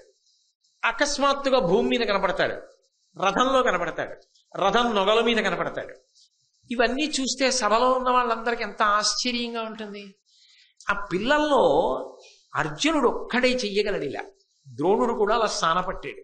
అందుకే ఎంత ఆనందపడిపోయి అందరూ కరతాళధ్వనులు చేస్తుంటే ద్రోణాచార్యుల వారు తెల్లగడ్డాన్ని ఇలా ఓసారి నిమురుకుంటూ పరమానందపడిపోతూ తన శిష్యుడు ఇంత గొప్పవాడైపోయాడని ఆనందపడిపోతుంటే, కుంతీదేవి కన్నుల ఆనంద భాష్పాలు కార్చేస్తుంటే, దుర్యోధనుడి కడుపు మండిపోతుంటే, అర్జునుడు ఇవన్నీ చేస్తుంటే ఎంత గొప్పగా ఉంటుంది, ఎంత రసరంజకంగా ఉంటుంది ఆ కుమారాస్త్ర విద్యా ప్రదర్శనం. అప్పుడు వచ్చాడు అనుకోకుండా ఎవరు? కర్ణుడు. ఆయన సభలోకి వచ్చేటప్పటికీ ఆ రంగస్థలం మీదకి ఆయన్ని ఎవరు పిలవలేదు. మీరు ఇది బాగా గమనించాలి. ఎవ్వరూ పిలవలేదు. ఎవ్వరూ పిలవకపోయినా ఆయన వచ్చాడు. ఆ వచ్చిన వాడు ఎలా ఉన్నాడు అన్నది చెప్తున్నారు నన్నయ్య గారు. సాలప్రాంశు నిజోజ్వలత్కవచం శశ్వత్కుండలోద్భాసితుం బాలార్క ప్రతిమున్ శరాసనధరుం భద్దోగ్ర నిస్త్రంశు శౌర్యాలంకారం సువర్ణవర్ణు ఘను కర్ణాఖ్యం జగత్కర్ణపూర్ణాలోలద్గుణు చూచి చూపరు ప్రభూతాశ్చర్యులై రచటన్. ఏమి సభాప్రవేశం చేయించారో కర్ణుడిని. అర్జునుడి కన్నా అద్భుతంగా ప్రవేశపెట్టారు. అసలు శాబ్దికమైన ప్రత్యక్ష ప్రసారం కదండి. సాలప్రాంశు ఆ కర్ణుడు రంగస్థలం మీదకి నడిచొస్తుంటేట మద్ది చెట్టు, తెల్ల మద్ది చెట్టు నడిచొస్తుంటే అలా ఉంటుందో అలా ఉన్నట్టంటే తెత్తులుంటాడు. తెల్ల మద్ది చెట్టు శ్రీశైలానికి స్థలవృక్షం, మధ్యార్జునానికి భలే ఉంటుంది. ఎప్పుడైనా మీరు తెల్ల మద్ది చెట్టుని చూశారో లేదో నాకు తెలియదు. శ్రీశైలం వెళ్ళి మీరు చూడకపోయాడు, మీ అందరూ ప్రాజ్ఞులేదో అలా అంటానంతే. మీ అందరూ అనేక మార్లు చూసి చెప్తే నేను చూసినవాడు. తెల్ల మద్ది చెట్టుని చూడగానే విచిత్రంగా ఉంటుంది. పాలు పూసిన బెరడా అన్నట్టు ఉంటుంది. అంత తెల్లగా ఉంటుంది దాని కాండము అది. కాబట్టి అంటే దాని అర్థం ఏమిటి? తెల్ల మద్ది చెట్టులా ఉంటాడంటే తెల్ల మద్ది చెట్టు ఏదో తాటి చెట్టులా పెరగదది. గుండ్రంగా లావుగా తెత్తులుంటుంది. సన్నగా ఉండి అంత పొడుగ్గా ఉన్నా వీరత్వానికి అంత అందంగా ఉండదు. బాగా లావుగా ఉండి పొట్టిగా ఉన్నా అంత అందంగా ఉండదు. లావుగా ఉండి పొడుగ్గా ఉండి తగినంత చూడగానే అబ్బా స్ఫురద్రూపి, అంత తెల్లగా ఉండి తెత్తున తెల్ల మద్ది చెట్టు ఎలా ఉందో అలా ఉన్నాడన్నారు అంతే నన్నయ్య గారు. అటువంటి వాడు సాలప్రాంశ నిజోజ్వల కవచం. అందులో ఆయన శశ్వత్కుండలోద్భాసితం. తెలుపు మీద మెరుపు బాగా కనపడుతుంది, నలుపు మీద కూడా కనపడుతుంది. అందుకే కదా నీలతో యద మధ్యస్థ విద్యుల్లేకే భువాస్వర లక్ష్మీనారాయణలు వస్తుంటే అంత అందంగా ఉంటుంది. నల్లమబ్బు మీద మెరుపు తీగ అందమే. తెల్లటి వాడి ఒంటి మీద బంగారం కనపడదు, కానీ ఆ బంగారం కాంతులు కనపడతాయి బాగా. తెలుపు మీద పసుపు బంగారం యొక్క కాంతులు పడుతుంటే చాలా అందంగా ఉంటుంది. ఓ ఉంగరం ఓ సన్న గొలుసో వేసుకుంటే ఎక్కడి నుంచి వస్తుందా మెరుపు? అందులోంచి ఆ బంగారం యొక్క మెరుపుని నిజానికి ఆయన ఒంటి తెలుపు కప్పేస్తుంది. ఆయన ఒంటి మీద వేసుకున్నాడో లేదో తెలియదు, కానీ ఆయన తెలుపు మీద కాంతి పడేంత బంగారం వేసుకున్నాడు అనుకోండి, భూషణములు కనపడతాయి. కర్ణుడి గొప్పతనం ఏమిటంటే అలా ఆయన వేసుకోక్కర్లేదు. ఆయన ఏవో మణులు హారాలు అక్కర్లేదు. ఆయనకి సహజంగా బంగారు కవచం ఉన్నది, బంగారు కుండలములు సహజంగా పుట్టుకతో ఉన్నాయి. ఇప్పుడు ఈ కాంతులు ఆ తెల్లటి ఒంటి మీద కొడుతున్నాయి. ఇప్పుడు నేను మీకు చెప్పా, భారతం అంతా తెలిసిన వారిగా ఆలోచించద్దు కాసేపు. ఇక్కడ వరకే మనం భారతం ఇప్పుడే మొదలు పెట్టాం, ఇవాళే చదువుతున్నాం అనుకోండి. కర్ణుడు ఎంత అందంగా ఉన్నాడు. కర్ణుడు అందగాడు కాదని మీరు ఎలా అనగలరు? చాలా అందగాడు. ఈ పద్యాలు చదువుతుంటే ఓసారి కర్ణుడిని చూస్తే బాగుండు అనిపించే అంత అందగాడు. కాబట్టి నిజోజ్వలత్కవచం శశ్వత్కుండలోద్భాసితున్ బాలార్క ప్రతిమున్.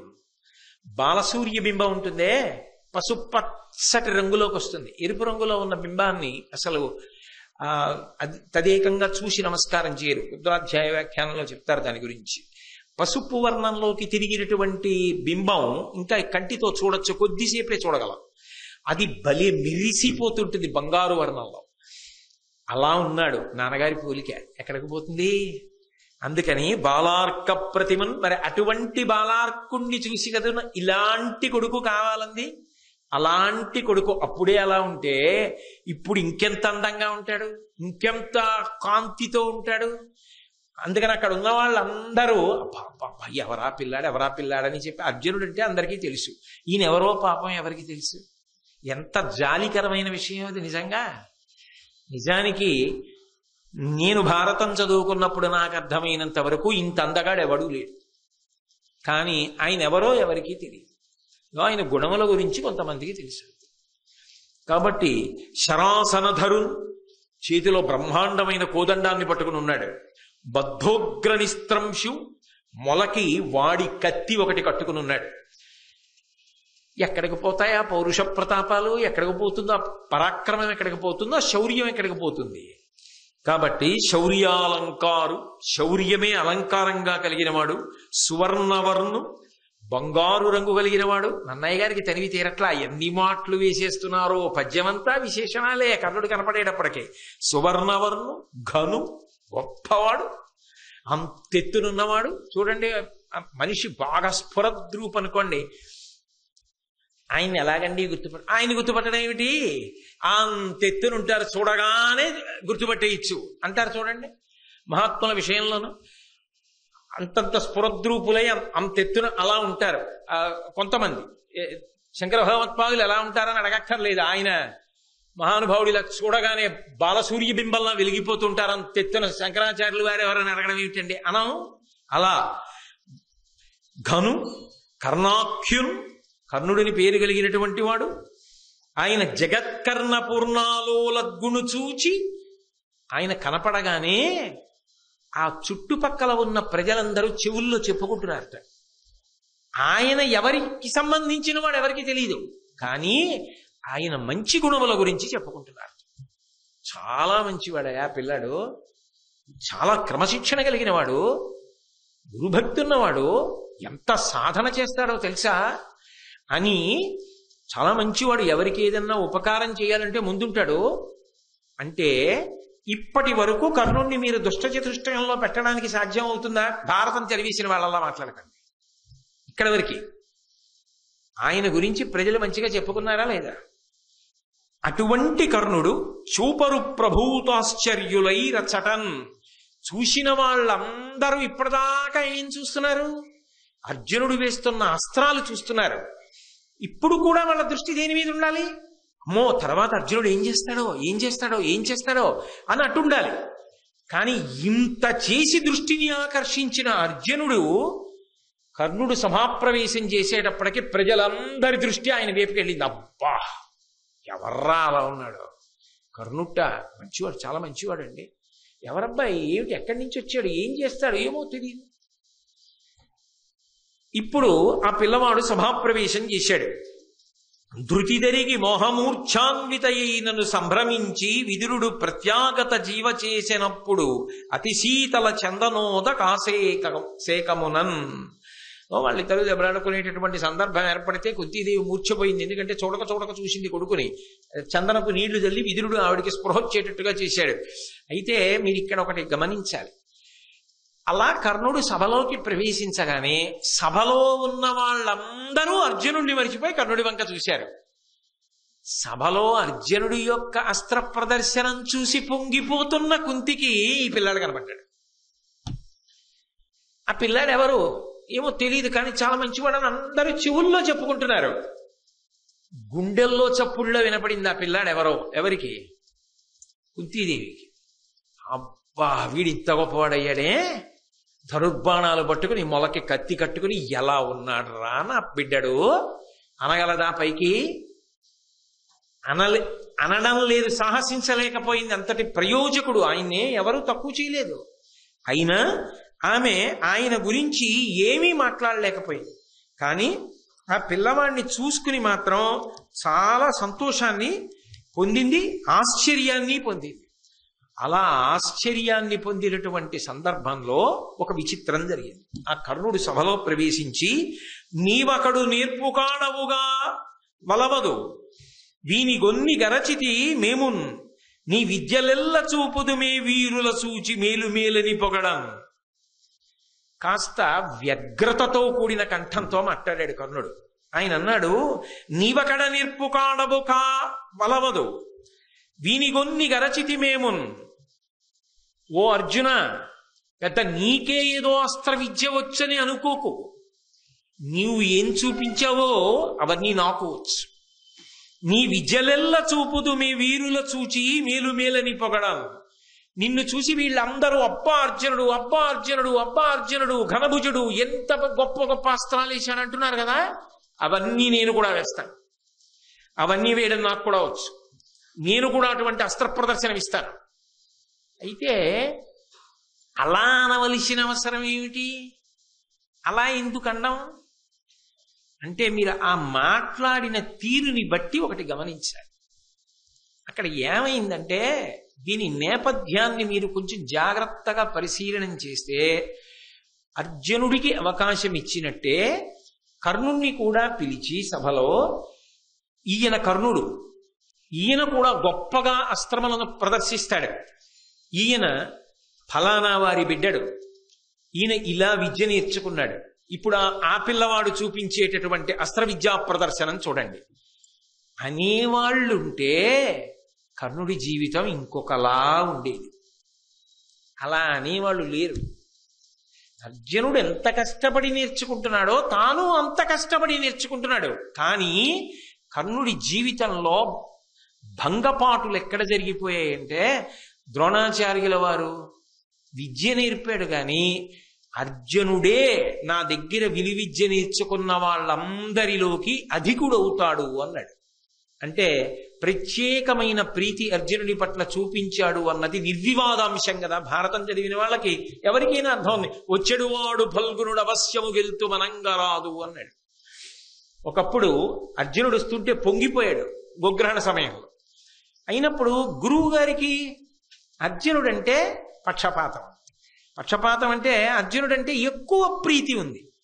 అందరూ పాండురాజకుమారుడు పాండురాజకుమారుడు పాండురాజకుమారుడు అంటాడు. అబ్బా ఎంత అందగాడో అంటారు. ఆయన కానీ అస్త్రప్రయోగం చేస్తేనా అంటారు, చప్పట్లు కొడతారు. ఏం కర్ణుడికి ఏం తక్కువ? ఆ మాటకొస్తే సహజ కవచగుణాలు కూడా ఉన్నాయి, ఎక్కువేగా. అర్జునుడు ఏం చేస్తాడో అవన్నీ చేస్తాడు. కానీ తనెందుకు తెలియలా ఎవరికి? తననెందుకు ఆదరించరు? అంటే ఆనాటి సమాజంలో కర్ణుడు బాధపడ్డానికి ఏదో ఒక బలమైన కారణం ఉంది. ఆ బలమైన కారణానికి కర్ణుడి యొక్క మనస్సు వ్యధ చెంది ఉన్నది అన్నది మాత్రం పక్కన పెట్టలేని నిర్వివాదాంశమైనటువంటి అంశం. అదైన గుండెల్లో గూడు కట్టుకున్న బాధ. ఆ బాధ వ్యగ్రతగా వచ్చింది. నీకే వచ్చనుకుంటున్నావా? అవి నేను ప్రదర్శించగలను. ఈ మాట అనగానే అంత మాట అర్జునుడిని ఎవరన్నా అంటారని ఎవరు ఊహించలేదు. ఈ మాట ఏదో సణిగినట్టుగా కాదు, గొణిగినట్టుగా కాదు, ప్రకటనంగా అందరూ వినేటట్టుగా ఝంకారంతో మాట్లాడాడు. అంటే నాకు ఒక్క అవకాశం ఇవ్వండి, నేను ఎంతటి తేజోమూర్తినో ఎంత ప్రజ్ఞాశాలినో నిరూపణం చేస్తాను. ఎందుకు నా గురించి ఎందుకు రాదు సభలో? నా గురించి ఎందుకు 10 మంది అలా ఆదరించరు? నాకెందుకు విద్యాభ్యాసం అలా ఇవ్వరు? నన్నెందుకు అలా ఎక్కువ ప్రేమతో చూడరు? ఎక్కడో ఆయన మనసులో ఏదో ఆక్రోశం ఉంది. ఆ ఆక్రోశం బయటపడిపోయింది. ఆ ఆక్రోశం ఏమైపోయిందంటే ఆయనకి తెలియకుండానే అది అర్జునుడి పట్ల మాత్సర్యంగా ఏర్పడింది. పెట్టి పుట్టినవాడు అర్జునుడు. పాండురాజు కొడుకు అంటారు, కుంతీదేవి కొడుకు అంటారు. తండ్రి చిన్నతనంలో చచ్చిపోయినా అంత వృద్ధిలోకి తీసుకొచ్చారు. తాతగారు భీష్ముడు ఒళ్ళో కూర్చోబెట్టుకుంటాడు. ద్రోణాచార్యుల వారు అందరికన్నా గొప్పవాణ్ణి చేస్తానని విలువిద్య నేర్పుతాడు. అంతఃపురంలో ఉంటాడు. నాకేం రాదు, నేను అలాగే విలువిద్య నేర్చుకోగలను, నేను అలాగే గురి చూసి కొట్టగలను. పాపం మహానుభావుడు ఆయన, కుంతీసుతుడు ఆయన, సూర్యసుతుడు ఆయనకున్న శౌర్య పరాక్రమాలు ఆయనకున్నాయి. కానీ అవి రాణించకుండా పోయే దురదృష్టవంతుడు. నేను ఎన్ని మాటలు చెప్పాలి దానికి కారణం? ఎక్కడో జరిగిన ఒక పొరపాటు ఆయన్ని కాల్చింది. నాకెందుకు లేదు ఈ గుర్తింపు? అన్ని విధాలా సమానుణ్ణి కాదు, అధికుణ్ణి ఆ మాటకొస్తే. కానీ నాకు గోడ చేరుపు లేదు. ఇది ఆయన ఆక్రోశం.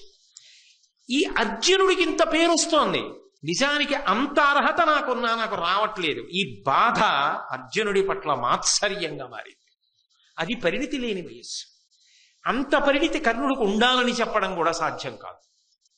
నిర్మోహమాటంగా మాట్లాడితే, నిస్సంకోచంగా మాట్లాడితే, ఎప్పుడు తప్పు చేసినప్పుడు తప్పు, ఒప్పు చేసినప్పుడు ఒప్పు, తప్పుని ఒప్పుని ఒకటి చేసి మాట్లాడడం పక్షపాతరహితంగా గ్రంథాన్ని పరిశీలనం చేయడం కాదు.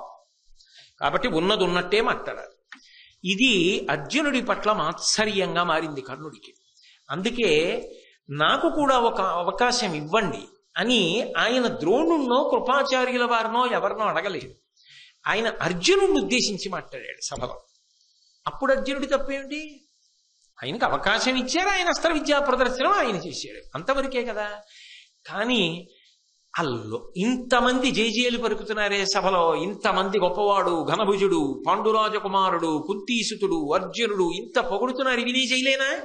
అవలీలగా చేస్తారు. నన్నయ్య గారు మాట అన్నారు కూడా, ఇవన్నీ అవలీలగా చేశాడు కర్ణుడు అన్నారు. అంటే అర్జునుడి కన్నా ఎలా తక్కువ ఆ స్థాయిలో? తక్కువ అని చెప్పడం కుదరదు. కానీ మీరు ఒకటి ఆలోచించండి, మరి ఏ రకంగానూ తక్కువ కాకపోయినా ఆ అవకాశం రానప్పుడు, ఆ కీర్తి రానప్పుడు, ఆ ఆదరణ లోపించినప్పుడు, అటువంటి ప్రోత్సాహం లభించినప్పుడు ఆయన మనసు బాధపడితే అది ఎలా తప్పడతారు మీరు? సమర్థనీయమే, కానీ పరిణితి లేని స్థితి అర్జునుడి పట్ల మాత్సర్యంగా మారి ఇది పెట్టుబడైంది దుర్యోధనుడికి. వెంటనే అర్జునుడు చూశాడు. ఆయన అనుకున్నాడు, ఇక పూర్వం ద్రోణాచార్యుల వారి దగ్గర ఆయన విద్యాభ్యాసం చేస్తుండగా చూశాడు అర్జునుడు. అనినా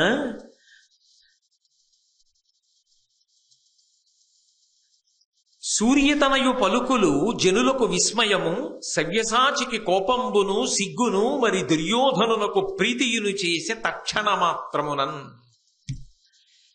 ఇక్కడ పెద్ద మలుపు తిరిగిపోయింది భారతం. ఎప్పుడైతే కర్ణుడు వచ్చి ఈ మాట అన్నాడో, అని అనగానే అది అనిన ఇనతనయు పలుకులు, ఇనుడు అంటే సూర్యుడు, సూర్యుని యొక్క కుమారుడైనటువంటి కర్ణుడి పలుకులు. ఎందుకని ఆయన సూర్యపుత్రుడేగా. శౌర్యము, ఆ పరాక్రమము అవన్నీ తేజోంశ సంభవములు. మహానుభావుడు నిజంగా ఆయన దురదృష్టం కప్పేసింది ఆయన. కాబట్టి ఆ జనులకు విస్మయము, అందరు ఆశ్చర్యపోయారు. ఉత్తినే డంబాలేదు అందామంటే అలాగే కనపడుతున్నాడు, నిజంగా అలా నిలబడగలిగిన వాళ్ళ కనపడుతున్నాడు. అందుకని జనులకు ఆశ్చర్యం వేసింది. అదేమిటి మరి ఇంత తేజోమూర్తి అయితే అసలు ఇతని గురించి లోకంలో అంతా ఆ పేరు ఎందుకు బయటికి రాలేదు? కాబట్టి జనులకు విస్మయము, సవ్యసాచికి కోపంబు సిగ్గు. అర్జునుడికి అందరూ నన్ను పొగుడుతూ నేనేదో ఇంత గొప్పవాడిని అనుకునే సమయానికి ఈయన వచ్చి ఇలా అనేటప్పటికీ నా పరువు పోయింది కదా, కోపం. ఆయన ఇవన్నీ ప్రయోగిస్తే ఇంకా నా గొప్ప ఏమిటి? సిగ్గు. అంటే నీతో సమానుడు ఇంకొకడు ఉండగా, లేదా నీకన్నా అధికుడే ఉండగా నీకు ఇంత కీర్తి లోకం ఇవ్వడం అంగీకరించవలసిన విషయం కాదు. కానీ అర్జునుడు కోరి తెచ్చుకున్నది కాదు. ఆయన అస్త్ర విద్యా ప్రదర్శనం చేశాడంతే. మాత్సర్యంగా కర్ణుడు ఎందు మారిపోయింది. ఆ పరిస్థితులు అటువంటివి. దానికి కర్ణుడిని తప్పు పట్టడానికి కూడా లేదు. కాబట్టి మరి దుర్యోధనునికి ప్రీతియును చేసే తక్షణ మాత్రం దుర్యోధనుడికి మాత్రం గొప్ప సంతోషం వేసి. ఎందుకని? భక్తి అయిపోయింది స్థానం. అసలు ఇంకా కర్ణుడు బాణం వేయలేదు. ఇన్నాళ్ళకి అర్జునుణ్ణి ఎదిరించి నిలబడి ఇవి నే చేయలేనేమిట్రా అనేవాడు వచ్చాడ్రా, వీలాంటి వాడొకడు దొరుకుతాడా అని కదా చూస్తున్నా. భీష్మద్రోణులు ఉన్నా నాకు నమ్మకం లేదు. ఇప్పుడు దొరికాడు నాకు. ఆ దుర్యోధనుడి మనసు పొంగిపోయింది. ఇప్పుడు ఆ కర్ణుడు జారిపోకుండా పట్టేసుకోవాలి దుర్యోధనుడు. పట్టేసుకున్నాడు అనుకోండి, కర్ణుడు దుర్యోధనుడి వైపు వెళ్ళిపోయాడు అనుకోండి, పాపం ఆయన జీవితం అపకీర్తి వైపుకి వెళ్ళిపోతుంది. ఇన్ని గుణములు ఉన్నవాడంత, ఎంత శౌర్యం ఉన్నవాడైనా పాము పుట్ట చేరిపోయింది పొదలోకి. దుర్యోధనుడు సంతోషాన్ని పొందాడు. ఆయన కర్మ ఏమిటంటే అలా బారిపడకుండా ఆయన్ని కాపాడి రక్షించి ఆయనకి మంచి మాటలు చెప్పి ఇది ఇటు అది అటు అని చెప్పడానికి తల్లి సభలో ఉన్నా చెప్పదు, మా అబ్బాయిని చెప్పదు. ఒరే నాన్న నువ్వు నా కొడుకువిరా, అటు వెళ్ళడం ఏమిటిరా బంగారు తండ్రి, ధర్మరాజు కన్నా పెద్దవాడివిరా అని ఆవిడ అందు. ఆవిడికి ఎప్పుడూ లోకభీతి. పొరపాటు చేసినప్పుడు పొరపాటు అయిపోయింది. అన్నీ తెలుసున్నవాడు ఆకాశంలో వెలుగుతున్నాడు, ఆయన చెప్పడు. లోకగతి అలాగే ఉంటుంది. పొరపాటు వరకే, తర్వాత ఎవరిదారి వాళ్ళదే. ఆయన చెప్పడు. తనంత తాను తెలుసుకోగలిగినంత పరిణితి కర్ణుడికి ఉందని ఆ వయసులో నిర్ధారణ చేయడం సాధ్యం కాదు. ఆయన ఒక క్లిష్టమైనటువంటి సన్నివేశంలో ఇరుక్కునున్నాడు ఇప్పుడు. దాన్ని నన్నయ్య గారు ఎంత అద్భుతంగా వర్ణించారో చూడండి. భావ ప్రకటనంతో వర్ణించారు. అర్జునుడికి కోపం సిగ్గు, సభలో ఉన్న వాళ్ళకి ఆశ్చర్యం, దుర్యోధనుడికి ప్రీతి. మూడు కలిగేటట్టుగా. అంటే కర్ణుడి జీవితం ఇటు తిరిగిపోతోందన్నది అర్థమైపోవట్లా, ఏమైపోతుంది కర్ణుడి జీవితం అన్నది అర్థమైపోవట్లా. కాబట్టి అర్జునుణ్ణి ద్రోణాచార్యుల వారు అన్నారు, తప్పకుండా అది గురుహృదయం. నువ్వు నీ సమర్థతను వెల్లడి చేసుకోవడానికి, నీకున్న అస్త్ర విద్యా ప్రదర్శనను నువ్వు చేయడానికి అభ్యంతరమే ఉంటుంది, చక్కగా చేయొచ్చు అని కర్ణుణ్ణి చూసి నువ్వు అస్త్ర విద్యనంతటినీ కూడా ప్రదర్శించవచ్చు అనగానే దుర్యోధనుడు లేచాడు. తమ్ముళ్లతో కలిసి గబగబా కర్ణుడి దగ్గరికి వచ్చాడు. ముందు కర్ణుణ్ణి గట్టిగా కౌగిలించుకున్నాడు. జారిపోకూడదు, తాను ముందు ఆయన్ని తన వైపుకి తెచ్చేసుకోవాలి. ఇంకా వేశాడా బాణం? వేయలేదు, అక్కర్లేదు, నమ్మకం వచ్చేసింది. ఎందుకని? అసలు ఆ రూపే చెప్పేసింది, ఆ ధైర్యం చెప్పేసింది, ఆ ఊపు చెప్పేసింది. చేసేస్తాడు, లేకపోతే ఇంతమంది మధ్యలో ఇలా మాట్లాడలేడు. ఇంకాసేపు అయితే ఏమవుతుందో, అలా అవ్వకుండానే నేను నా వైపుకి తిప్పేసుకోవాలి, అందుకే లేచి వచ్చి కౌగిలించేసుకున్నాడు. అందులో దుర్మార్గుడు ఎవరైనా ఉంటే ప్రారంభం నుంచి దుర్యోధనుడే. తమ్ముళ్లతో వచ్చి కౌగిలించేసుకుని, నీవు నాకు మిత్రుడివి, నాకు నా బంధువులకు మేలు చేకూర్చి నాతో కలిసి రాజభోగాలను అనుభవించు అంటే ఏమిటి? పూర్ణ చేస్తున్నాడు. అర్జునుడు అంతఃపురంలో ఉన్నాడు, మాతో పాటు రాజభోగాలను అనుభవిస్తున్నాడు. నువ్వేం తక్కువ అర్జునుడి కన్నా, నువ్వు అంతఃపురంలో ఉండు నాతో. దుర్యోధనుడికి ఏదో ధైర్యం లేకుండా యుద్ధానికి ఎలా వెడతాడు? దుర్యోధనుడు యుద్ధానికి వెళ్ళకపోతే అధర్మాత్ములందరూ మడిసిపోవడం అన్నది ఎలా సాధ్యమవుతుంది? అసలు కృష్ణ పరమాత్మ యొక్క అవతార ప్రయోజనం ఎలా నెరవేరుతుంది? నరుడి యొక్క అవతారమైనటువంటి అర్జునుని యొక్క అవతార ప్రయోజనం ఎలా నెరవేరుతుంది? ఆ అవతార ప్రయోజనము నెరవేరాలి అంటే దుర్యోధనుడు కురుక్షేత్ర సంగ్రామానికి రావడంలో పూనికని పొంది తీరాలి. అలా పూనికని పొందాలి అంటే ఆయనకి ఒక గొప్ప నమ్మకస్తుడైనటువంటి స్నేహితుడు, ఆ స్నేహితుడు కూడా అర్జునుణ్ణి వధించగలడు అని ఆయనకి నమ్మకం ఉన్నటువంటి వాడు ఒకడు ఉండాలి. ఆ స్థానాన్ని మహాభారతంలో భర్తీ చేసిన వాడు కర్ణుడు. కర్ణుని యొక్క వ్యక్తిత్వం మహాద్భుతమైనటువంటి రీతిలో కొనసాగుతుంది. యథార్థమునకు కర్ణుడు లేకపోతే కురుక్షేత్ర యుద్ధం జరిగి ఉండేదా అన్న విషయాన్ని నిష్పక్షపాతంగా పరిశీలనం చేస్తే జరిగి ఉండేది కాదు అన్న విషయమే స్పష్టంగా గోచరమవుతుంది. అందుకే ఆ ధర్మ సంస్థాపన యందు భగవంతుని యొక్క వ్యూహమునందు ప్రణాళికా రచన యందు కర్ణుడు చాలా ప్రధానమైనటువంటి పాత్రని పోషించాడు. దుర్యోధనుడి యొక్క ఆశలన్నీ కర్ణుడి మీదే. ఎందుకనంటే భీముడికి సంబంధించినంత వరకు దుర్యోధనుడి నమ్మకం ఏమిటి అంటే తాను ప్రతిఘటించగలను అని. అందుకే నిరంతరం భీముడి మీద విజయం సాధించడం కోసం అనితర సాధ్యమైనటువంటి రీతిలో పరిశ్రమ చేస్తూ ఉండేవాడు. ఆ విషయాన్ని భీమ దుర్యోధనుల మధ్య జరుగుతున్నటువంటి గదాయుద్ధ సందర్భంలో సాక్షాత్తుగా కృష్ణ భగవానుడే అర్జునుడికి చెప్పినటువంటి విషయాన్ని నేను పూర్వం మహాభారతంలో శ్రీకృష్ణుడు అన్న విషయాన్ని పరిశీలన చేస్తున్నప్పుడు మీతో ఉటంకించడం జరిగింది. అందుకని ఆయన భీముణ్ణి నేను మట్టు పెట్టగలను అని ఒక ప్రధానమైన విశ్వాసాన్ని పొందాడు. కానీ అర్జునుడి విషయం దగ్గరికి వచ్చేటప్పటికీ అర్జునుణ్ణి మట్టు పెట్టగలిగినటువంటి గొప్ప యోధుడు తన వైపు ఒకడు ఉన్నాడు అన్న పరిపూర్ణమైన విశ్వాసము దుర్యోధనుడిలో లేదు. భీష్మద్రోణాదులు లేరా అంటే భీష్మద్రోణాదులు ఉన్నారు, కానీ వాళ్ళకి పాండవ పక్షపాతం ఉన్నది అని, వాళ్ళకి బంధు సంబంధమైనటువంటి ఆప్యాయత ఆ పాండవుల యందు ఎక్కువగా ఉన్నది అని ఒక కృతనిశ్చయం దుర్యోధనుడికి. అందుకే ఆయన అర్జునుణ్ణి సంహరించగలిగినటువంటి వీరుడు ఎవరైనా లభిస్తాడా? అలా లభించినట్లయితే నేను పాండవుల్ని మట్టు పెట్టడం చాలా తేలికవుతుంది. అలా అర్జునుణ్ణి సంహరించగలిగినటువంటి వీరుడు నాకు లభించనంత కాలం నేను చేసేటటువంటి పరిశ్రమ ఏదైనా కూడా పరిమితమైనటువంటి ప్రయోజనాన్ని ఇవ్వగలదు తప్ప పరిపూర్ణమైన ప్రయోజనమును ఇవ్వలేదు అనేటటువంటి లెక్క కట్టుకుని ఉన్నాడు. అటువంటి సమయంలో కురుక్షేత్ర సంగ్రామం జరిగి అందులో కర్ణుడు పడిపోయే పర్యంతము కూడా నిజానికి దుర్యోధనుడి యొక్క ఆశలన్నీ ఎవరి మీద ఉన్నాయి అంటే కర్ణుడి మీదే పెట్టుకున్నాడు. కర్ణుడు అర్జునుణ్ణి సంహరించగలడు, నేను భీముణ్ణి సంహరించగలను, ఇక మిగిలిన వారు పెద్ద విషయంలోకి రారు, వాళ్ళని కర్ణుడు చాలా తేలికగా సంహరిస్తాడు, కాబట్టి విజయము నాదే అనేటటువంటి పూనిక పొందాడు.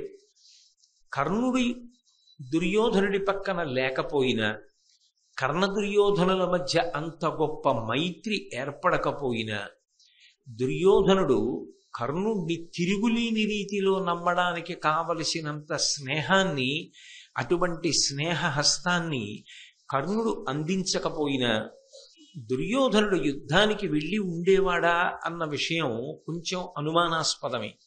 ఎందుకని అంటే అర్జునుడికి తగిన వీరుడు తన పక్షాన ఉన్నాడు అన్న ధైర్యం దుర్యోధనుడికి లేదు. కానీ కర్ణుడు పరిచయం అవడమే మహాభారత కథని ఒక పెనుమలుపు తిప్పింది. అయితే అసలు కర్ణుడు దుర్యోధనుడి వైపుకి ఎందుకు వెళ్ళాడు? దుర్యోధనుడికి సంబంధించినటువంటి బంధుత్వం ఉన్నవాడు కాడు. పాండవుల వైపు బంధుత్వము లేదని చెప్పడానికి వీల్లేదు. అసలు వాళ్ళు వచ్చిన అంశాలను పరిశీలనం చేస్తే నిజానికి తెలియకపోయినప్పటికీ కూడా ఒక రకంగా ధర్మరాజు గారికి సోదరుడే అవుతాడు కర్ణుడు. ఎందుచేత అంటే కర్ణుడు సూర్యుని యొక్క కుమారుడు, ధర్మరాజు గారు యమధర్మరాజు గారి యొక్క అంశతో వచ్చినవాడు. యమధర్మరాజు గారు సూర్యుని యొక్క కుమారుడు, కర్ణుడు సూర్యుని యొక్క కుమారుడు. అప్పుడు ధర్మదేవత యొక్క అంశలో వచ్చినటువంటి ధర్మరాజు గారు సూర్యుని యొక్క కుమారుడైనటువంటి కర్ణుడు, వీళ్ళిద్దరూ అన్నదమ్ములే అవుతారు.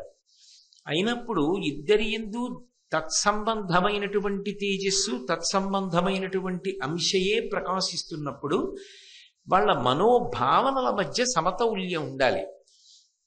కానీ కర్ణుడు కేవలము దుర్మార్గుడే అని నిర్ణయించడం కూడా సాధ్యం కాదు.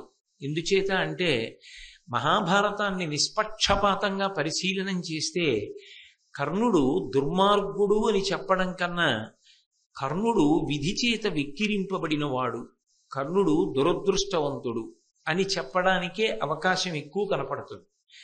ఆ దురదృష్టం ఆయనని వరించి ఉండకపోతే, ఆయన అటువంటి ఇబ్బందులను పొంది ఉండకపోతే, ఆయన నిజానికి కురుక్షేత్రం జరిగిపోయిన తరువాత అఖండ భూమండలాన్ని పరిపాలించడానికి కావలసినటువంటి సమర్థతని పొందినవాడు, అర్హతని పొందినవాడు.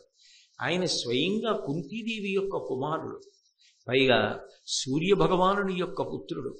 ఈ భూమి మీద సహజమైనటువంటి కవచకుండలాలతో ఉన్నవాడు కర్ణుడు వినా ఇంకొకడు కనపడడం. మహాతేజోమూర్తి, గొప్ప అందగాడు. నిజంగా భారతాన్ని నేను 1కి 4 మాటలు అంటున్నాను, నిష్పక్షపాతంగా పరిశీలనం చేస్తే అర్జునుడి కన్నా కూడా చాలా అందగాడిగా కర్ణుడు కనపడతాడు మనకి. అటువంటి బంగారు కాంతితో సూర్యమండలం భూమి మీదకి దిగొచ్చిందా అన్నంత అందగాడు, అంతటి శౌర్యమూర్తి, అంతటి విలుకాడు, అంతటి ధనుర్ధరుడు, అంత గొప్ప పరాక్రమం కలిగినటువంటి వాడు, దానము చేసినటువంటి వాడు. ఆయన గురించి ప్రజలు ఆయన సుగుణముల గురించి మాట్లాడుకున్నారు అనడానికి మహాభారతంలో సాక్ష్యాలున్నాయి. అలాగే ఆయన మౌఢ్యంతో పాండవుల్ని ద్వేషించిన వాడు కాడు. ఆయనకి పాండవుల పట్ల కొంత ప్రేమ ఉన్నది అన్న విషయం కూడా మహాభారతాన్ని పరిశీలనం చేస్తే అర్థమవుతుంది. కుంతీదేవి వచ్చి ఒక క్లిష్టమైన సన్నివేశంలో నువ్వు నా కుమారుడివి అని అడిగితే, అర్జునుడు వినా మిగిలిన 4 నీ కుమారులు నాకు దొరికినప్పటికీ వాళ్ళని వధించకుండా విడిచిపెడతాను అని ప్రతిజ్ఞ చేసినటువంటి ఔదార్యం ఉన్నవాడు. ఆ మాతృప్రేమ లేదు అని చెప్పడం కూడా సాధ్యం కాదు. దుష్ట చతుష్టయమునందు ఒకడుగా అపకీర్తిని పొందినప్పటికీ కేవలముగా పరమ దుర్మార్గమైనటువంటి లక్షణములే కలిగినవాడు అని చెప్పడం సాధ్యం కానే కాదు. పైగా కొన్ని సందర్భాలని పరిశీలించినప్పుడు కర్ణుడి విషయంలో చదవడానికి బాధగా ఉంటుంది, చెప్పడానికి బాధగా ఉంటుంది, యథార్థానికి వినడానికి బాధగా ఉంటుంది. ఇది ఇలా ఎందుకు జరిగింది, ఇలా జరగకుండా ఉంటే ఎంత బాగుండేది అనిపిస్తుంది. కానీ ఒక్క విషయాన్ని జాగ్రత్తగా పరిశీలనం చేస్తే దాని వెనక దేవతల యొక్క వ్యూహము స్పష్టంగా కనపడుతూ ఉంటుంది. దుర్యోధనుడికి ఏదో ధైర్యం లేకుండా యుద్ధానికి ఎలా వెడతాడు? దుర్యోధనుడు యుద్ధానికి వెళ్ళకపోతే అధర్మాత్ములందరూ మడిసిపోవడం అన్నది ఎలా సాధ్యమవుతుంది? అసలు కృష్ణ పరమాత్మ యొక్క అవతార ప్రయోజనం ఎలా నెరవేరుతుంది? నరుడి యొక్క అవతారమైనటువంటి అర్జునుని యొక్క అవతార ప్రయోజనం ఎలా నెరవేరుతుంది? ఆ అవతార ప్రయోజనము నెరవేరాలి అంటే దుర్యోధనుడు కురుక్షేత్ర సంగ్రామానికి రావడంలో పూనికని పొంది తీరాలి. అలా పూనికని పొందాలి అంటే ఆయనకి ఒక గొప్ప నమ్మకస్తుడైనటువంటి స్నేహితుడు, ఆ స్నేహితుడు కూడా అర్జునుణ్ణి వధించగలడు అని ఆయనకి నమ్మకం ఉన్నటువంటి వాడు ఒకడు ఉండాలి. ఆ స్థానాన్ని మహాభారతంలో భర్తీ చేసిన వాడు కర్ణుడు. కర్ణుడు అలా భర్తీ చేసి ఉండకపోతే అసలు కురుక్షేత్ర సంగ్రామం జరిగేది కాదు. అందుకే నిజానికి ఇద్దరూ సూర్య సంబంధం ఉన్నవారే, ధర్మరాజు గారు కానీ కర్ణుడు కానీ. ఇందాకనే చెప్పాను, సూర్యుడి కొడుకు ధర్మరాజు, యమధర్మరాజు, ఆయన అంశలో వచ్చిన వాడే ధర్మరాజు గారు, సూర్యుని యొక్క కుమారుడే కర్ణుడు. అయినప్పుడు ఇద్దరూ సూర్యాంశ సంభవులు అయిన ఇద్దరూ వైరిపక్షాల్లో నిలబడవలసి వచ్చింది. కానీ కర్ణుడి యొక్క జీవితాన్ని పరిశీలనం చెయ్యడం మహాభారతంలో అద్భుతమైనటువంటి విషయాలు కొన్ని అవగతమవుతాయి. మనిషి ఏ ఒక్క దుర్గుణం చాలా దారుణంగా జారిపోయేటట్టు చేస్తుంది అర్థమవుతుంది. మనిషిలో ఎన్ని సద్గుణాలున్నా, ఎంత గొప్పవాడైనా, పుట్టుకతోనే ఎంతటి శౌర్యమో పరాక్రమము ఉన్నవాడైనా ఆయన చెయ్యని తప్పుకి, ఎవరో చేసిన తప్పుకి ఒక్కొక్కసారి వ్యక్తుల జీవితాలు ఎంత దారుణమైన స్థితి వైపుకి తిరిగిపోతాయి అన్నవి పరిశీలనం చేస్తే కర్ణుడిలా